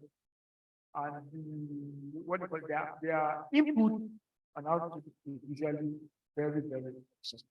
But in a situation where you have the leadership that is very difficult, is not accessible, and making the working environment very toxic, you find out that the staff are not actually motivated, and their input and output is usually very, very difficult. To prevent burnout, basically, is to address the source of the burnout. And then, for some, engaging in religious and spiritual activity has a way of giving them a positive outlook about life.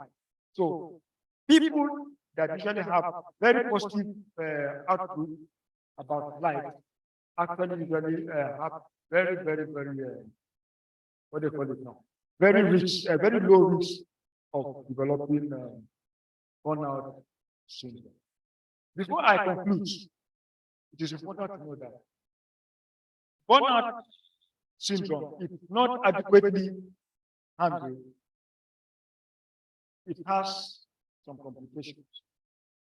And the complications include post-traumatic stress disorder, alcohol or substance misuse, depression, excessive overweight. That's what we are witnessing in the medical profession, the Japa syndrome. And because of that, you have diminished staff morale. You have decreased productivity. We have reduced quality of care. Then other studies have shown that burnout syndrome actually puts people at risk of developing non-communicable disease. Some give example of diabetes and hypertension. And then for us in the medical profession, this is a major problem. Increase in the number of medical and mobility. So in order not to fall victim to there's need for actually assess ourselves to actually know what is our level of burnout. Because nobody is immune to burnout. It is for us to actually assess ourselves and know our own level, and then we need to get treated, meet the right people so that we can be treated. In conclusion, understanding the burden of burnout, early and appropriate intervention will improve the quality of life and work as well as organizational issues. Thank you. So if you want to read further, these are some of the references. You can go through them and then you can get more information.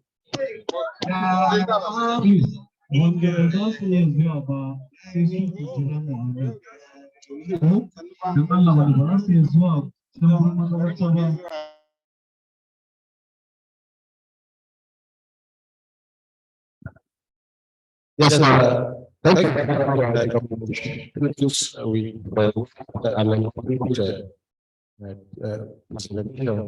At least is it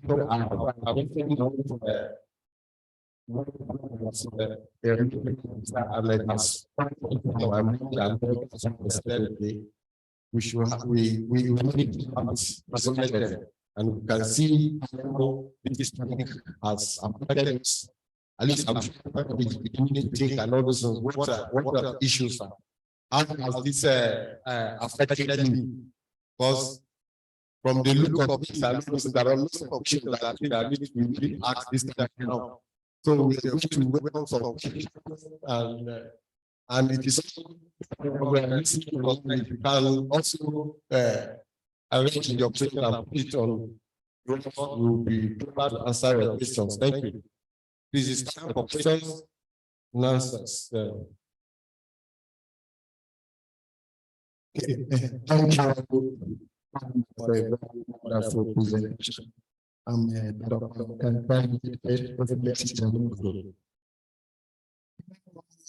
You discussed everything, but I expected some specific recommendations. Because the things you said is important, and you know we are operating in an unideal environment. And then the other thing is what happens if a doctor is working and becomes physically exhausted. What is the next step in view of the fact that he's supposed to see patients? So I think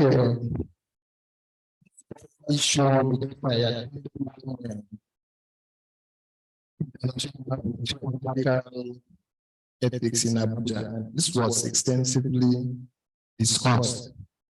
And I'm very happy that you before the issue of leadership. The first problem we have in this country is that we operate facilities without certificate of standard. From the highest hospital to the lowest, there is none that has certificate of standard, unlike what happens abroad, where regulations can come in. And then the other problem is that how many hospitals in this country have a psychologist? At the time when there is no. And if you have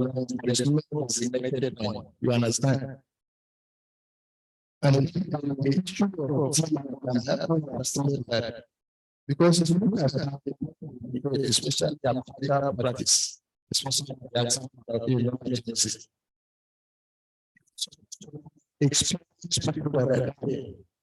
now assign jobs. But most times you see the ones struggling. It's only when they are exhausted, most times before the to come. And this issue of liveliness is very important because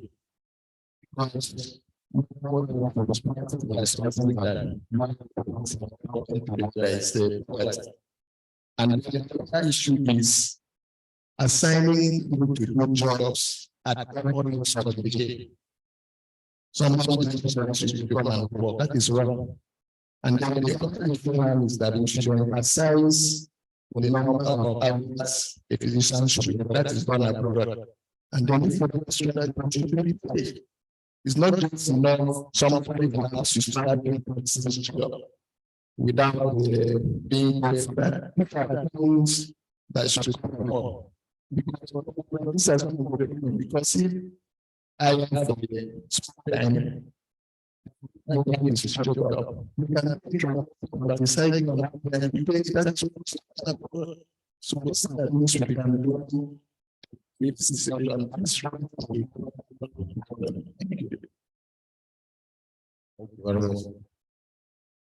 Comments, contributions. Thank you very much, sir, for this presentation concerning burnout. I want to ask a question concerning like the states working in general hospitals where we have few workers and like doctors. I want to have annual leave like for doctors.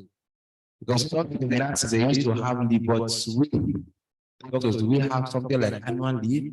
You have something like ability to relax more so that ability can make us so that we can work out with more strength.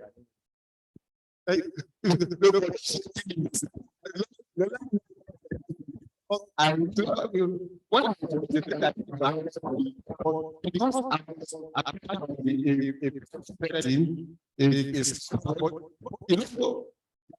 you don't take that input completely. You are trying to take maybe 2 days, after sometimes another 10 days. But if it's setting, you because of what the small things that you get in the private, you don't like it in your league, but if you are not with the private, you're going to your league. That's the simple truth. You know what is there. If you take apply like that, if you I've never been my annual leave that was in the state. That's not the simple truth. If you want to go to audition, you apply and go. Make makeshift arrangement. Even if you can, you can just make some statement. Thank you, sir. Civil servants and that is not the right. Okay, so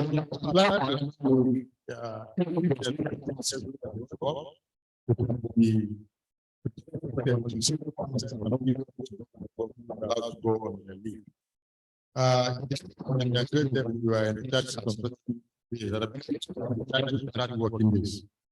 That's what is chicken to like 30, 35, 37, depending on.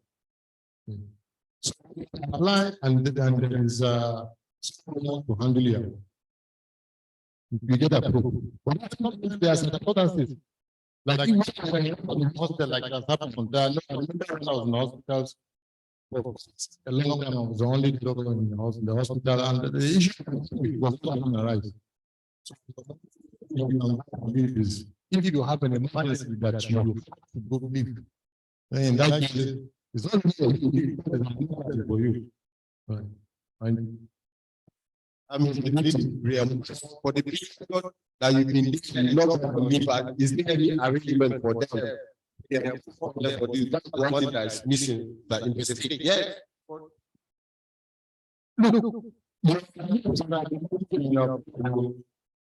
I think especially if you have to the good man have to leave for 5 years. So that somebody wants to put you outside so that they can see this happens. But okay. Thank you very much. I'm quite sorry for being very late, but I want to thank the presenter and the organizers of the program. Thank you so much. I just want to add my voice to the issue of the leave. The thing I want to is that if you are in a situation where it is finished, okay, if you are the people really challenge. Okay. Many of those doctors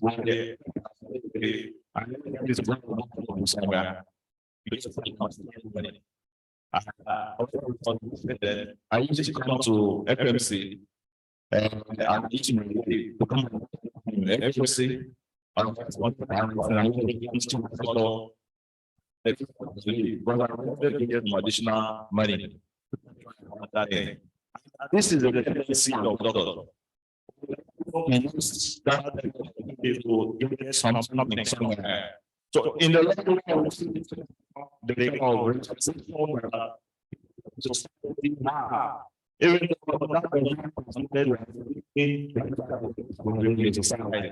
so we need to create in our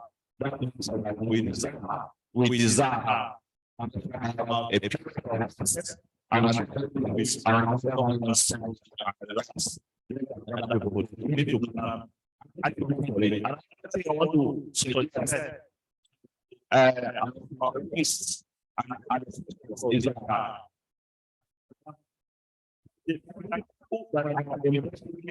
there are some doctors, okay, that I think is in Germany.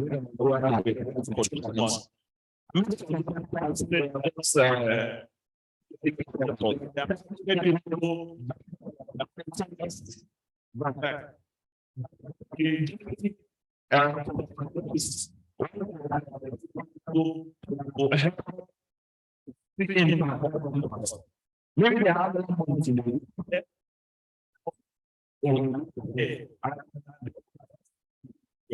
so when they are that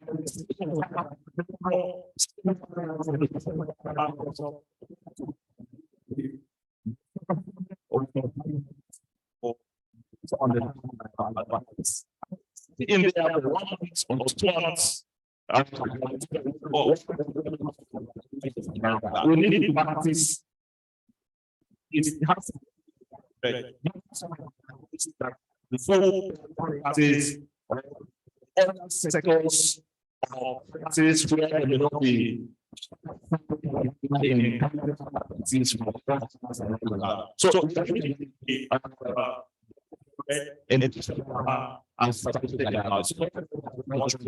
thank you. Thank you very much, sir. More questions, contributions? And to advise you. In the state, it is a way you can stagger the leave, maybe 10 days, 10 days. Sometimes the board allows that. Take some peace. Okay, I think there's no much question for me.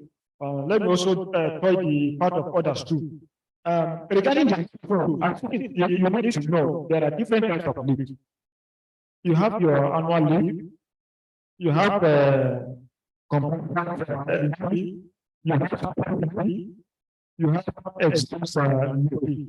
Yeah, so I think each one shouldn't be something that and I think that one of the general but I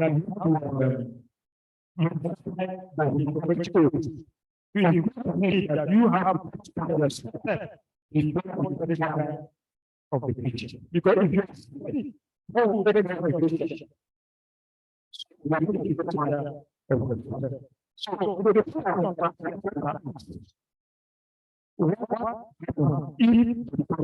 is totally exhausted. A question for all of us to ask. Yeah, you are not to do the work. What happened? I have mentioned that one of the things that happened with Christ increase in medical errors. And if you are not studying psychological then they are going to do the work.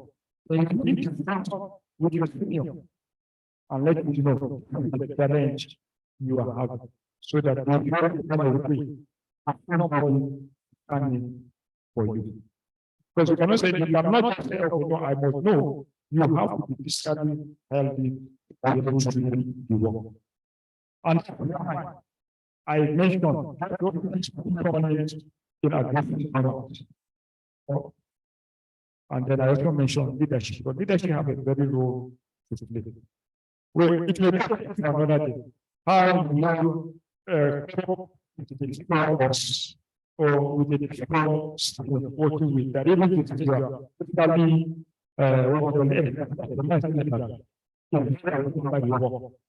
so how would you handle such situation? That one will be a bit another day. But for many discuss with people, let's have this teamwork spirit, and then that will not solve this other thing. Yes, the issue of clinical psychology is a general problem everywhere. We don't have them. I don't know whether we have any in Federal Medical Center here, or maybe a specialist hospital. Yeah? Yes. Yes. Well, there are some of the psychiatrists that didn't specialize in that, so they don't want people go into that. But I think maybe it's an area that also people can also begin to look at this in addition to what we have on ground, because actually we don't have enough clinical psychologists. And with what we are seeing in the outpatient clinic, we are having an increase in the prevalence of burnout. People are coming down with emotional, psychological, and family issues. So we actually need more of psychology. Thank you. No, that is the concept of tax shifting and tax sharing. Do I know some of us will misunderstand it, and if not well regulated, it could also be a problem. Let me give you an instance now. I come to A&E, maybe I'm a gynae. The A&E officer is from there. I can assist him if it means to open line. No, it's just a way of the teamwork aspect. I'm not going to say this guy is a casualty officer. I can assist him.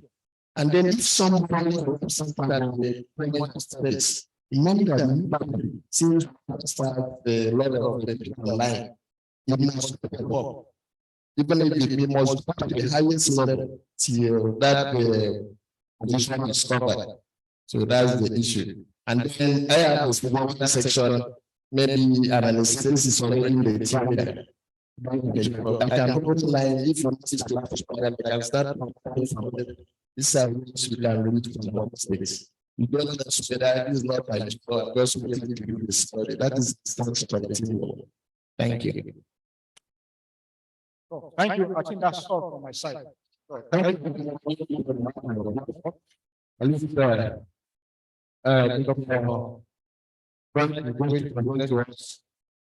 The last topic for the day for our OGM, the role of artificial intelligence in health. Thank you very much.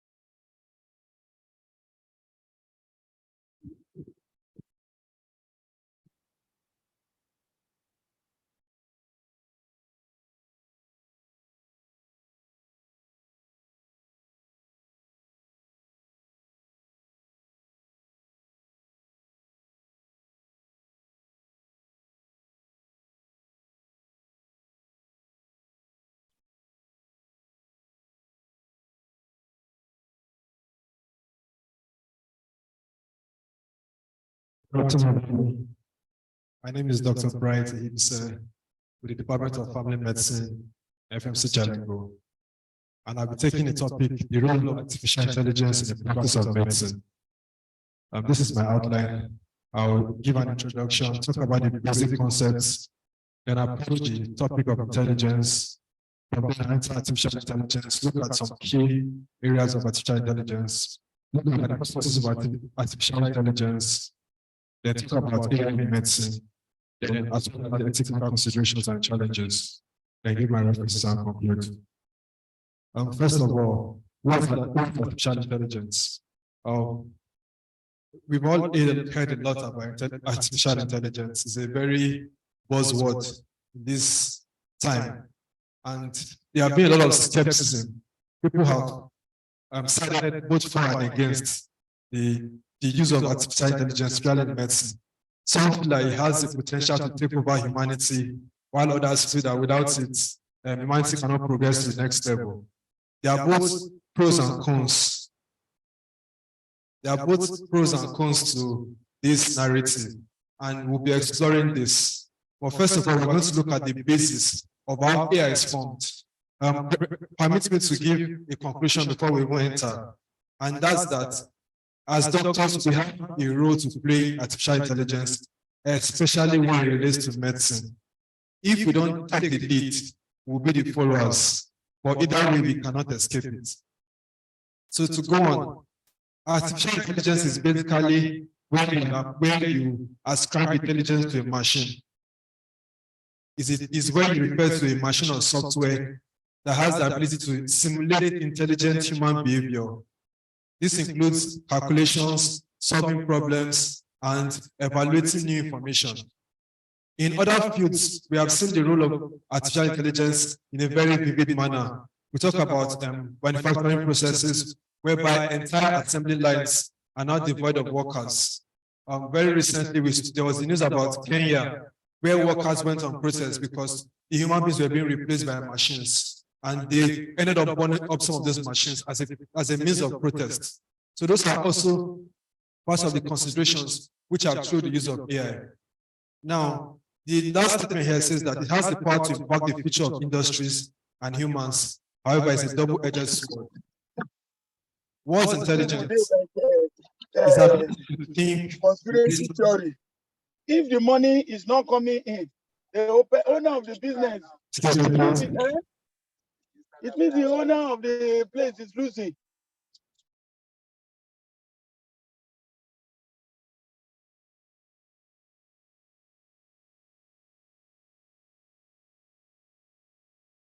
We want to progress now. All this empty for you do it.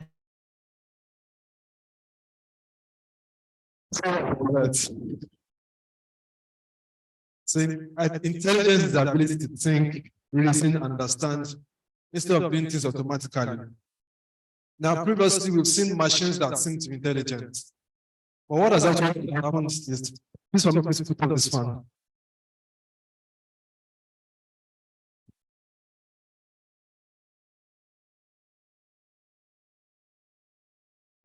What has actually happened is that those machines actually are able to perform limited functions in a particular directive. For example, you can give a machine the role of moving from A to B. Now imagine something comes between A and B. It cannot navigate that obstruction. So that's not intelligence. That's just simply following instructions. Now, I've spoken about this. The term is particularly applied to the process of reasoning, of developing new ways of thinking. It started in the 1940s. One recent application of this has been the playing of chess. It made news headlines recently when a computer system beat the grandmaster at chess, and it was shown that it was shown as one of the highest advances of machines to be able to be one of the most intelligent of human beings. Despite continued advances in computer processing speed and memory capacity, there are still no programs that can match the human range and flexibility in multiple domains. So no matter how AI progresses as of right now, it has not been able to match the diversity of the human mind. However, what we find out is that some machines actually have high capacity in limited domains. A very common one is that of search engines. Because of the capacity of machines, they can index a large amount of data and give results with a greater level of precision than human beings. But that's just a focus area, it's not widespread. Now, the example we like to use to explain this is that of an insect. It's called the female wasp, called the sphex species. The female wasp, when she comes back to her nest, she brings food back. What she usually does is that she checks around to see if there are predators around before she enters into the nest. Now, in a particular instance where the video was removed, it was found out that the work could not make adjustments in the changing circumstances. And that is one of the major premises for intelligence. So in this particular species, it was consciously found that she could not adapt to new circumstances. Now, there are several realms of intelligence as relates to machines. One being reasoning, problem solving, perception, and use of language. And frankly, the simplest one is trial and error. So if it happens, the machine notes that this has happened and this did not work, so it switches. It has to take a solution and applies it in the next instance it meets. However, doing this does not allow it to form new generalizations. For example, if a machine knows that to make a past tense of the word, you add the word ed, like jump, jumps. But what if it's a different word like came or come? It cannot make that judgments. Now, the second place is that of reasoning. We have deductive and inductive reasoning. In deductive reasoning, we have premises that lead to conclusions. Now, in inductive reasoning, the premises don't all lead to the same conclusions. For example, in maths, we have several rules. If this is this, if A is equals to B and A is equals to C, therefore A is equals to C. But in real life applications, it doesn't usually go this way. So A can be equals to B, but because B is a human being and has changed his decision, B may not necessarily lead to C, which is what is occurs here in reasoning. So, like I said, deductive reasoning is common in science. However, deductive reasoning is more common in mathematics and logic.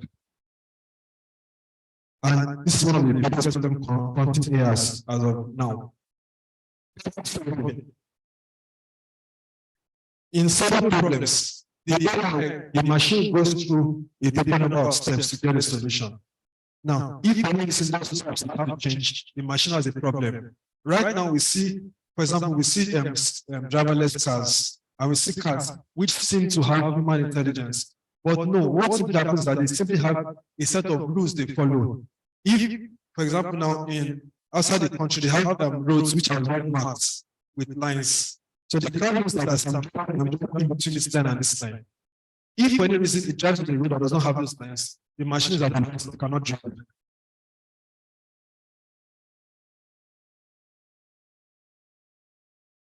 The simple example is that of the machine which has to pick up, put down, move forward, move back, move left, move right until the goal is reached. However, it becomes, once it gets out of that, it has a problem. Conception, it's the ability of a machine to recognize things in space, spatial information. Now, one thing that complicates this is when the object has different sides to it. For example, holding this now, when you actually by a machine, it looks flat. But what is the side comes with three objects. When it's changed like this, it looks slightly different. So the machine has to be trained to be able to appreciate it in all its angles. A good example of this is a machine that can go through a building to pick up empty soda cans. Now, language. Recently, we've seen machines which are able to respond to human language. For example, on my phone, I have my keypad. I can dictate to it and it can respond to me. That's one aspect. So it can recognize my words and relate it to written words and write it out. To speak to an AI, for example, OK Google or Siri for those who use iPhones, we usually see the deficiency come out. They cannot give responses as we would expect it to. And in instances when you have to ask rhetorical questions or you have questions that have to do with proverbs or more intuitive meanings. For example, jokes. You cannot relate a joke to a machine and expect the machine to give you exactly. All right. So an important characteristic of full-fledged machine human languages, in contrast to vehicles and traffic signs, is their productivity. A productive language can comment on an unlimited variety of sentences. For example, in human language, the tonation in which you used to say something gives it meaning. This is a very common example. Our moms, when we were growing up, one statement with an intonation means one thing, and another intonation means a totally different thing. Have you eaten? I mean one thing. I'm sure what I'm trying to say. The word stress conveys different meanings at any point in time.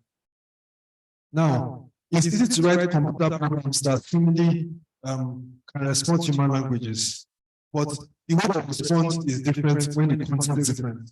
What response is noted here. Now, how does artificial intelligence evolve? There are three concepts here called machine language, deep learning, as well as natural language processing. Now, what the developers of AI did was that they looked at the human brain and they saw the way it functioned, and they found out that that was the best model to replicate a machine that could think as well as a human being. And they tried to follow this. So machine learning is a branch of artificial intelligence which focuses on the use of better algorithms to imitate the way human beings learn.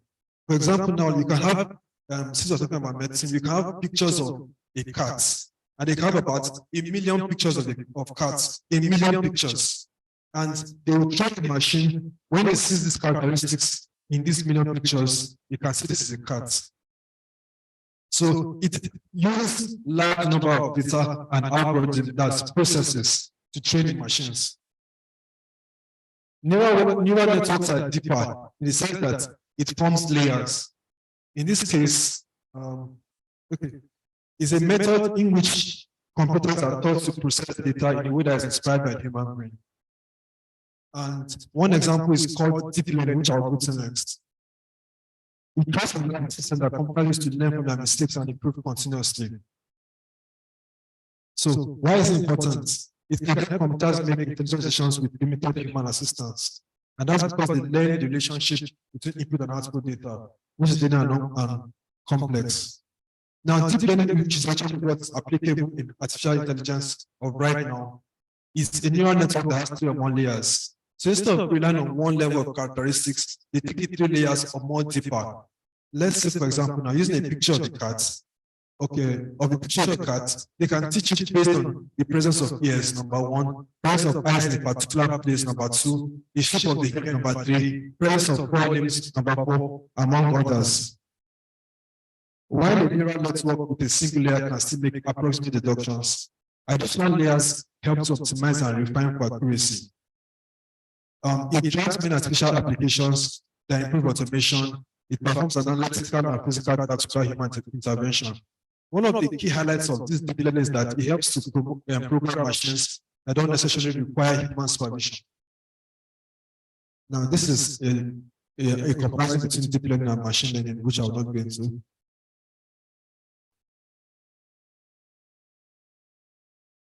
This is a process of reinforcement whereby machines learn.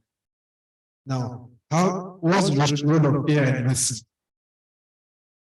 The field of medicine has witnessed remarkable advancement in recent years, with AI emerging as a powerful tool that has revolutionized various aspects of healthcare. This is characterized by the ability of machines to simulate human intelligence and perform complex tasks, and ranging from diagnosis to treatment planning to drug discovery and patient care, AI has proven its potential to augment professional capabilities and improve patient outcomes. Now, one of the most important takeaways from this is that it seems we are getting to a point whereby AI wants to replace the medical professional, but as a start, that is not yet in place. There's this story we often hear about, is it common thing in movies where AI decides to wipe out human beings because human beings are found to be detrimental in society.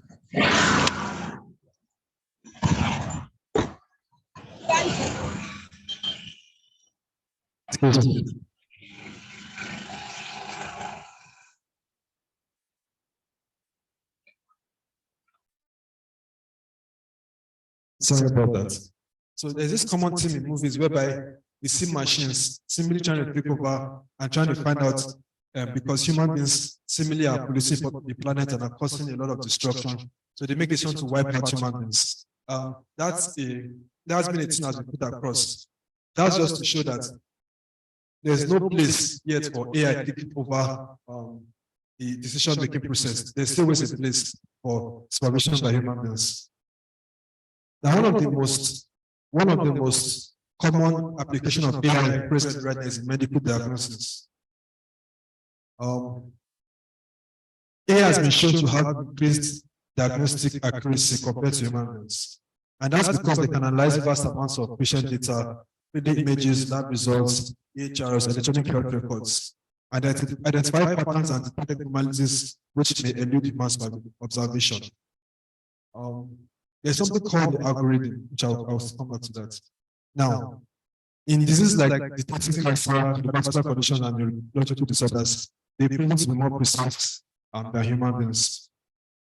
This is a news article that came out earlier this year, where pictures of X-rays were taken and sent remotely to a computer, to an AI computer some distance away.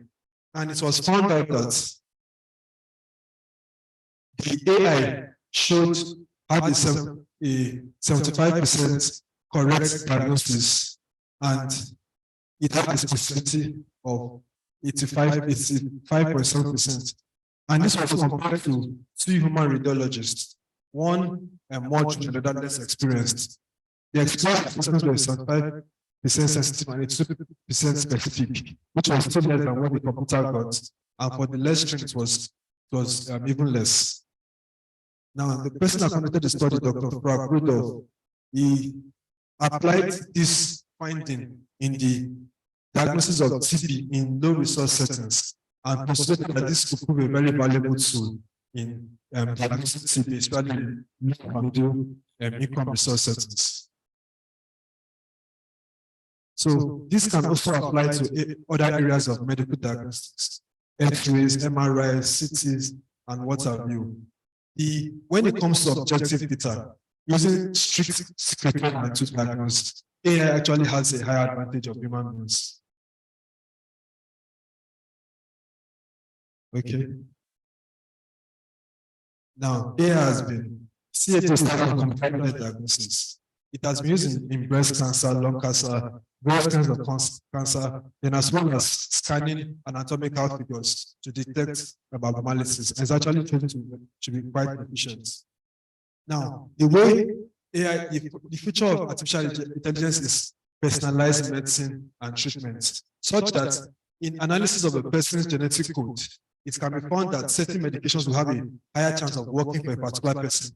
And AI can be used to individualize the dose as well as the treatment protocols for that person. One limitation that human beings have in this regard is the large amount of data that is required. For example, a human being having to study a person's entire genetic code, as well as study different modalities of treatment and treatment options, it can be quite daunting. And this is where AI excels.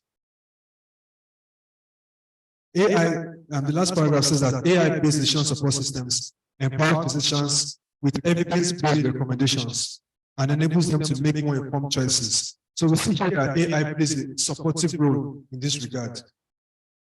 Another area that is very important is that of drug discovery and development. On average, it takes about 10 years for new drugs to be discovered, to be tested, including the clinical trials where they are put into use. However, with AI, human biological models can actually be virtually tested, and drugs which show promise can then go on to be prioritized.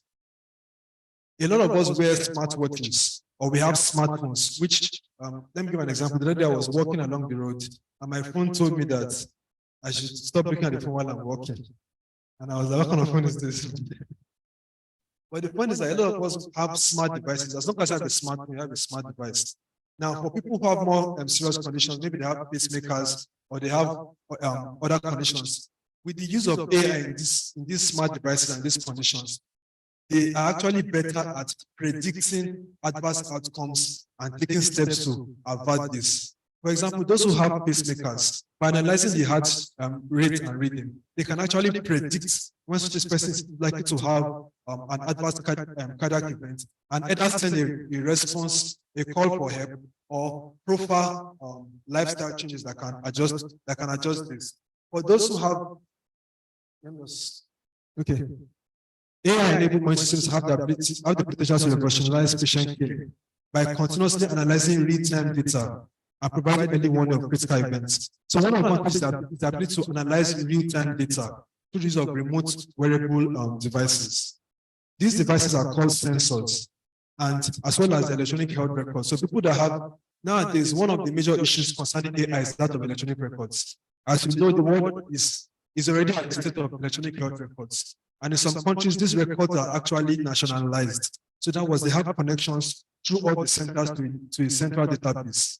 Now, allowing AI to get in contact with that means that AI can actually know such a person who has a risk factor for, let's say, for example, for, let's say, a person who has dyslipidemia is a risk of having a cardiac arrhythmia or a cardiac arrest. So such a person, the AI can actually monitor their serial blood lipid levels and know if such a person is progressing poorly. Also, in further analysis, such an AI can actually watch what the person is buying. In other words, you go to the store and you're buying unhealthy food, AI can actually notice and either give a warning or give your medical prescription, your physician a warning, or even give your health insurance company a warning. There have been instances in foreign countries, not here, where AI has actually picked out what people buy, and it has used that to give them a lower score. So when they buy unhealthy, when they make unhealthy choices or engage in unhealthy meals, and I use them to give a lower score and therefore higher premiums on their insurance. People have kicked against that, which I will still come to. All right. So it says AI-based predictive analysis can forecast disease progression. It can identify high-risk patients and optimize resource allocation, leading to more effective and efficient health delivery. This is true, but there's the converse of this as well, which I will still get to. Now, one of the major things with AI are the ethical constitutional challenges. As AI continues to permeate the practice of medicine, several ethical constitutional challenges must be addressed. Number one is data privacy and security. For AI to function maximally, it needs access to data, our data. Imagine somebody who has HIV/AIDS and AI has access to that data. The person is not confident, the person is not comfortable knowing that a machine has access to your private secrets. Imagine somebody who has maybe the presenter before spoke about people who have to do sperm donation. Imagine AI has access to that information. People fear that AI can either use it for something they don't like or can actually leak information out to other people. The people have to trust AI to be able to get that data, and that's when AI can then give them the advantage that it provides. So the role of human oversight is a crucial aspect that demands careful attention. Now, for this to occur, we need transparency and we need explainability of AI algorithms. People have to understand how AI algorithms works. How does AI make its decisions? You can't just believe that there's one computer god somewhere that just decides what's best for you. No, you have to know how the AI thinks and how it comes to decisions. That transparency is very, very important for us to trust AI. And in AI, healthcare professionals also need to be trained to leverage AI tools effectively. Recently, in the educational world, there's what we call ChatGPT. ChatGPT is the text-based AI interaction that can write essays. So let's say, for example, you're giving an essay on them, let's say dyslipidemia in a resource poor setting. You go to that AI chat and type it, write an essay on dyslipidemia in resource poor setting.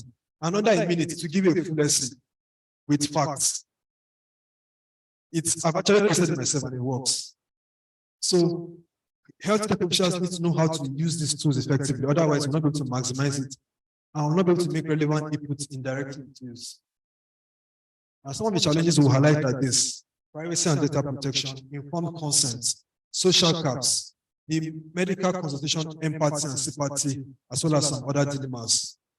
Now, Nigeria has taken a step into providing data protection laws. About a few weeks ago, our president in Nigeria signed the Nigerian Data Protection Law, which is a good step towards protecting our data. For example, your phone knows much more about you than any human being can ever know. It knows where you've been, so it knows what time you sleep. It knows what to say. Has it ever happened to you when you take your phone and you say something, you're having a discussion about a particular thing, and a few hours later you go online and you're seeing adverts related to what you were saying? It happened a lot because they are listening to what you say. Your phone listens to what you say. Now that data can be used to, use that data to map your advert preference so you can advertise what you likely buy. I think several years ago there was a lawsuit taken against Facebook, whereby Facebook sold the accumulation of all this data gathered over the years to a third-party company for use for advertisements. It was a very big lawsuit, and they had to pay a lot of money for that. So how are we sure they will not misuse your data? If you're somebody who wears these armbands, okay, and very recently too, there was a company that creates these Fitbit armbands that was sued. Why? In a particular country, people who use their armbands to jog, the company used the data to create a map of the best places to jog. Meanwhile, the map revealed the location of that database, which was secret. In Nigeria here, the WHO HQ here in Jalingo is not on the map. However, people using such data can actually plot where the location of the WHO HQ is here in Jalingo. So these are things.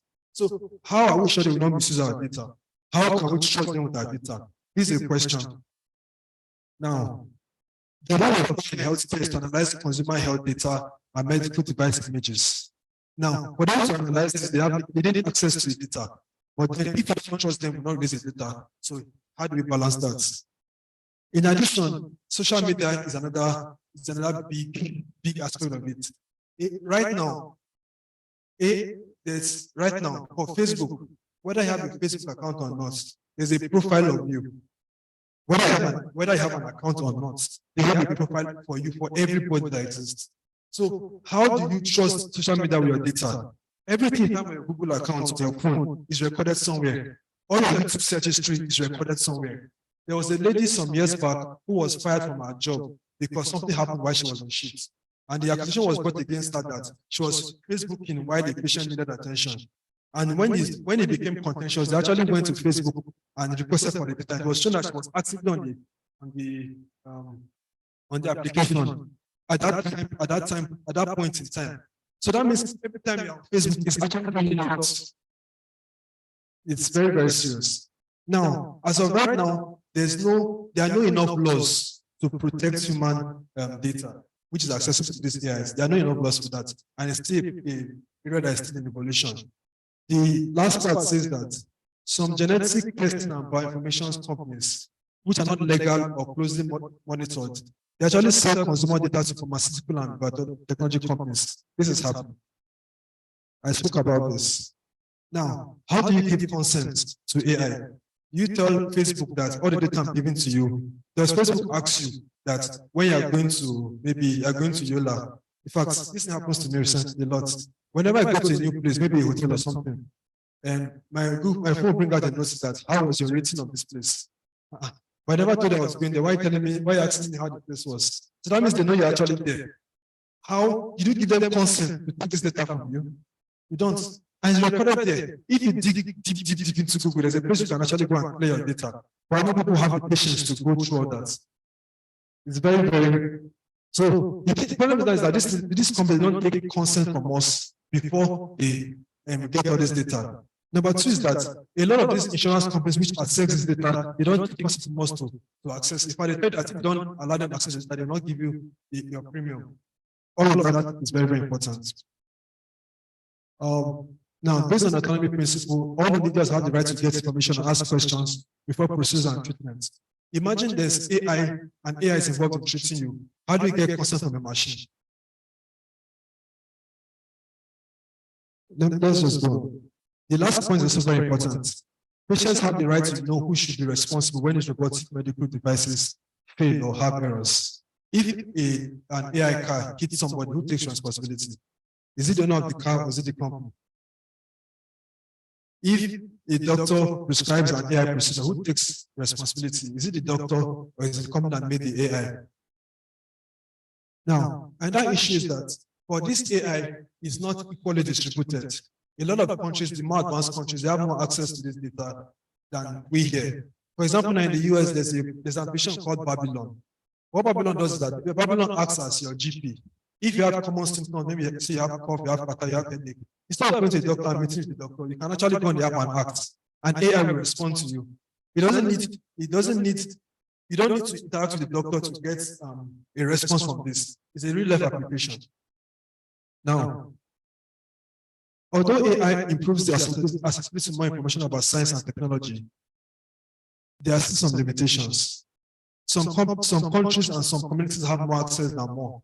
Number one, as we apply more technology, there's replacement of human jobs. Who takes the fall for that? The more systematically automated, there's a deficiency of the processes which humans have taken. For empathy, imagine that somebody goes to maybe a consulting room and a doctor wants, instead of the doctor to examine the person, the machine that wants to examine the person.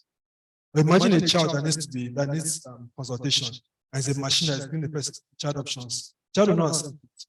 Now, one area where AI is still lacking is that of human empathy and sympathy. A person can see, you can access your emotional state and respond appropriately. AI currently does not have such capabilities.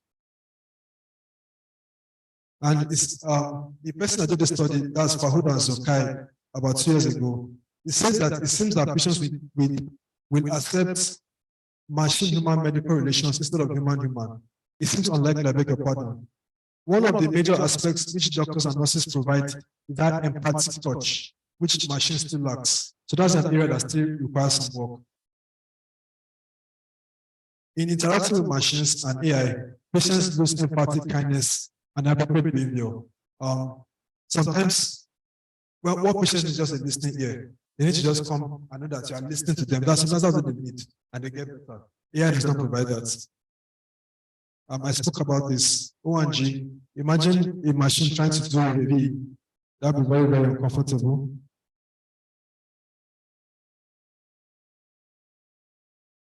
All right. In all of this, the principles of medical ethics still come into play. Autonomy, beneficence, non-maleficence, and justice. The challenges are how we apply this into the use of AI in medicine. To conclude, and just as I started with, AI in medicine is unavoidable, is undisputable, and it really gets larger as a feature of use. We have a choice to step in and control, or be forced to go along. There's no middle way. Thank you.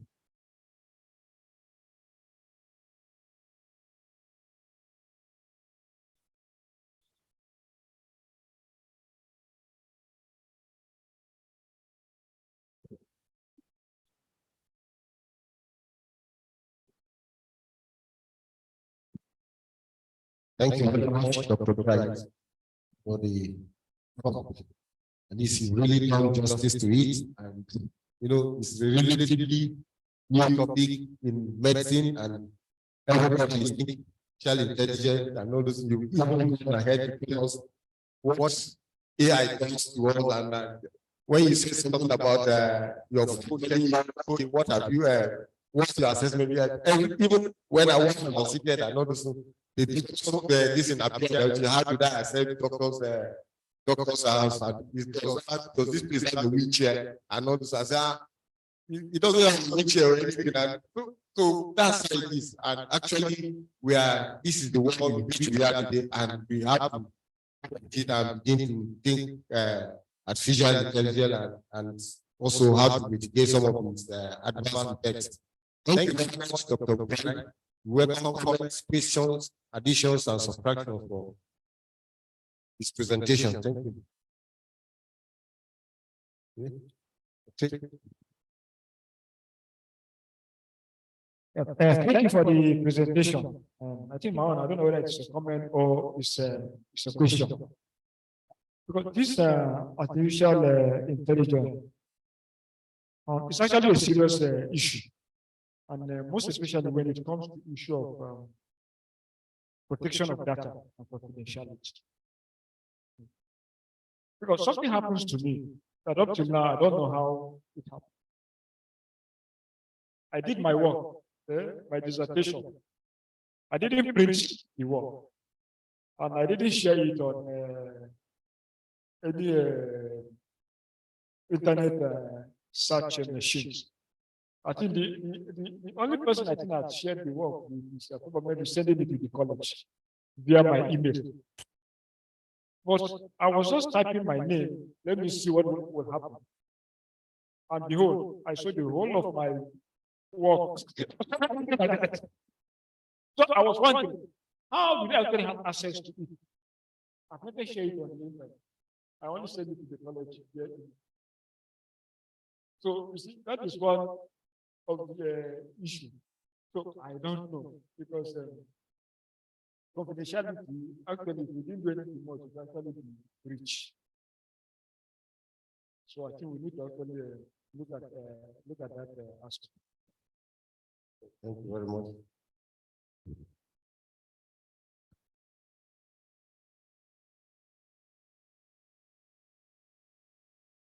Thank you very much for the presentation. Mine is also a comment, but the confidentiality issues, data protection. Most of these devices we are using programs that will need information for the services we want. And actually, you actually give the permission for one location. They track the location, and it's because of giving them the permission. Especially if it's a fraudulent software. You are located, you are given the option of agreeing to the installation, collecting this information, or otherwise you will not be able to use the services to share. Because if you say you want to track where you are going, you want to get information on certain places, suddenly they will ask you your location. They will ask you to access your location. So most of this program will tell you what information they collect, and they will require your permission, so the discretion is on you. But of course, you can also have that can steal information on the devices. So maybe might be a case of malware that it will be published in the internet if it is a malware. Usually it's for some malicious things. Thank you. Thank you very much, sir. Hello. Thank you for wonderful presentation. I want us to look at artificial intelligence in our own perspective and the way we think and how people now do their work. Well, in African thinking, when this,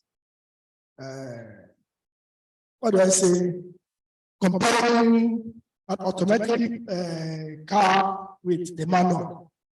Once you are driving an automatic car, you don't want to drive. In fact, Africa will prepare the manual. And even the time that automated machine to dispatch of cars, we still have all those stores we see person politics money and start counting. So all these things are the African way of thinking. But I'm just Africa. Now, and artificial intelligence conduct the research on this. Introduction to conclusion. When actually progress artificial intelligence with people actually in their work. That's the concern that we have. Is there any way that this can be contested that people who start to be and artificial intelligence to actually help them, but not rely completely on artificial intelligence? Thank you. Okay, thank you, Dr. Bright. You have been quite extensive. Let me start with the concerns of the chairman. The truth is the world is evolving.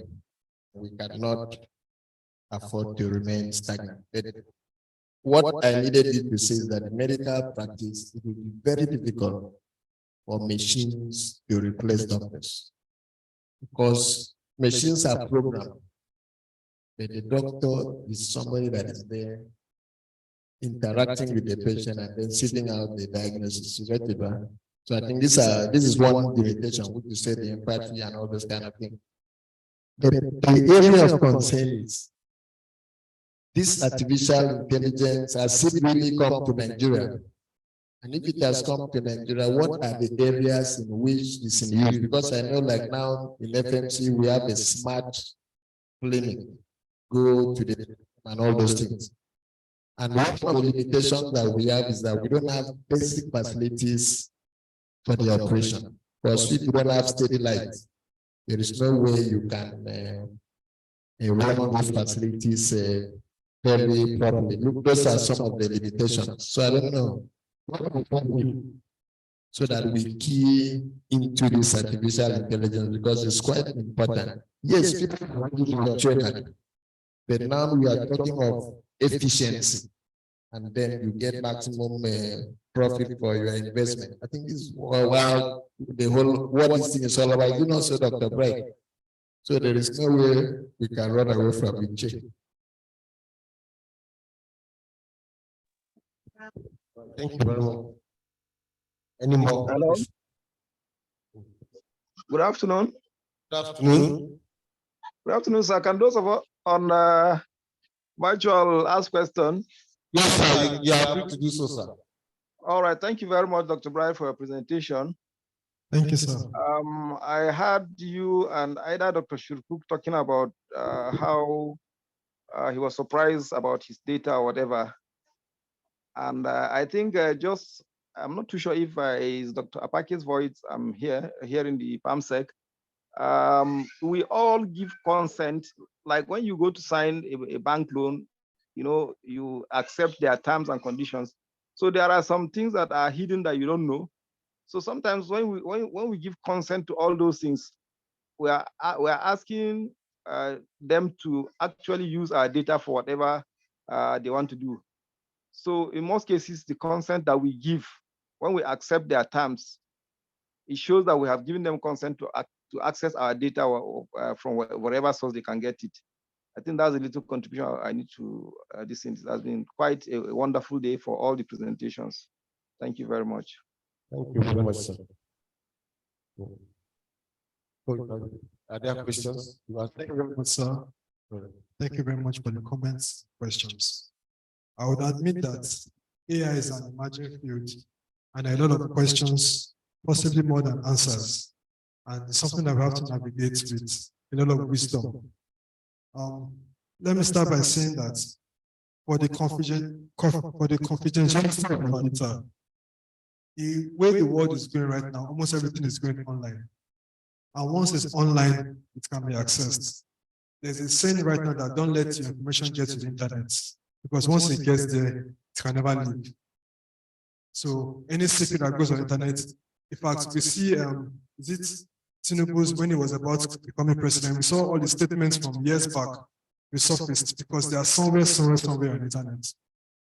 And the AI actually uses the internet as one of the primary sources of information to reach its deduction. So as for once, it's very possible that the college, or I don't know, has made the digital format of those presentations, documents, research, and put them online, and maybe it was accessed from there, we don't know. But one way would be to click the link and find out who is posting it. I suppose that it was stolen. That's another thing I would just like to mention. In the world of the internet, there's a lot of hacking going on. A lot of times, people whose credit details get hacked, what happens is that they attack major, maybe for example now, maybe someone like Facebook now. A lot of people who have their personal information there, some of them even have their credit card numbers, payment details there. They hack those databases in large numbers. They extract all the data. And then what we call dark websites. I'll not talk about that now. And these sites are not sites required on regular internet. They are on internet, but it's not something required on your regular browser. So they put all those information there, and it's for sale at very cheap prices. Very, very cheap prices. So all they have to just go there, so you can buy as many as 1,000 fake details. You download them and start testing them on different sites to buy things. And that's how you just get an alert that you purchase something maybe in Australia. Meanwhile, you're here. What happens is that where your data was hacked and your details were used to purchase something elsewhere. It's one of the things, and that brings us to the question of hacking. So with one of the issues about confidentiality of our data is that of hackers. They don't require permission to get our data. All they require is that people who have the data don't secure them enough. And let me just mention this here. Thank God for the adoption of smart link. It's not yet AI per se, but it's a step in that direction. AI actually has the ability to think and make decisions on their own without human input. Smart clinic is just a simpler way of doing things. Now, all the data I have in FMC, I'm not sure, I'm not tested to see how secure their configuration is. But once that smart clinic goes online, anybody anywhere in the world that has enough skills can hack into those database systems and extract all the data. So somebody came to clinic in 2003 and was diagnosed of HIV, and is there maybe protected with just a simple, very simple password. And the person carries a chainsaw and breaks away for lock and gets all the data. And someone calls you from the US and tells that, see, I know you're HIV positive, and I know that you have a surrogate child, and the world doesn't know, but if you don't pay me 1 million naira, I'm going to expose it. How? He hacked your data. And let me just mention this. The world of hacking is very, very complex. In fact, there's a specialty of computer science called ethical hackers. And what they do is that they train to know how to hack, so they can know how to protect people from hacking. It's actually, and it's a very well-paid specialty right now. Now, sometimes what people do is that one reason why we are asked to make sure our passwords are at least 12 letters or more, and have different combination of numbers, letters, and code, is to frustrate the first of these guys. What they do is that they have a software, and the software can be, once they see that maybe your password is about 5, maybe about 8 letters, or depending, they will have a software that will run all the possible combinations of passwords this thing at very fast pace. Let me just say about maybe about 1 million a minute. So they test about 1 million passwords under your password box in a minute. They keep on running until it gets one that fits, and they open it. So those guys, they are sophisticated. Some people actually use they use what we call supercomputers. This is my normal computer. If I should give it, if I tell it to do about maybe 1,000 tasks in a minute, to start hacking. Those ones, they can perform billions and possibly trillions of calculations in a minute, and to work very fine. So they have, in fact, and I didn't talk about that there, but one thing about AI is that we have to embrace the use of what we call cloud technology. For example, this Inex server, they use what we call Amazon AWS. Is a cloud server technology that was used to run the software that powered the elections. Now, because I think I'm debating a bit, but surprise is that those software have a lot of capacity, and they can be used to run more advanced AI functions. Now, another question that comes up from the comments was that, yes, we give them access to use our data, but then the access we give them, how are we sure they don't use it in other ways? So I've given you access to where my location is. But I didn't give you access to ask me about where I am, how the place was. I didn't give you access to use that information to advertise to me. I didn't give you access to create a profile about me. So these are gray areas. They use the information we give them in extra ways, which we didn't particularly permit them to do. And until somebody stands out and calls them that point, they keep on using it that way. One reason why Google is so happy is because they have a lot of people's data. And the data they have with you, they can use it to target a lot of things. Well, I'm sure you get the picture.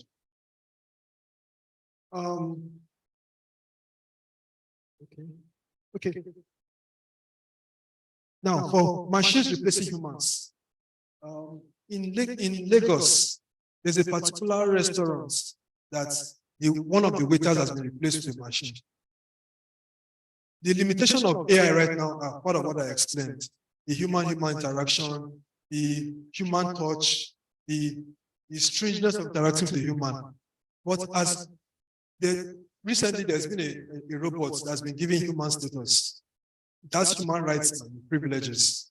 So as AI advances more, the blurring, the distinction between humans and artificial intelligence will become thinner.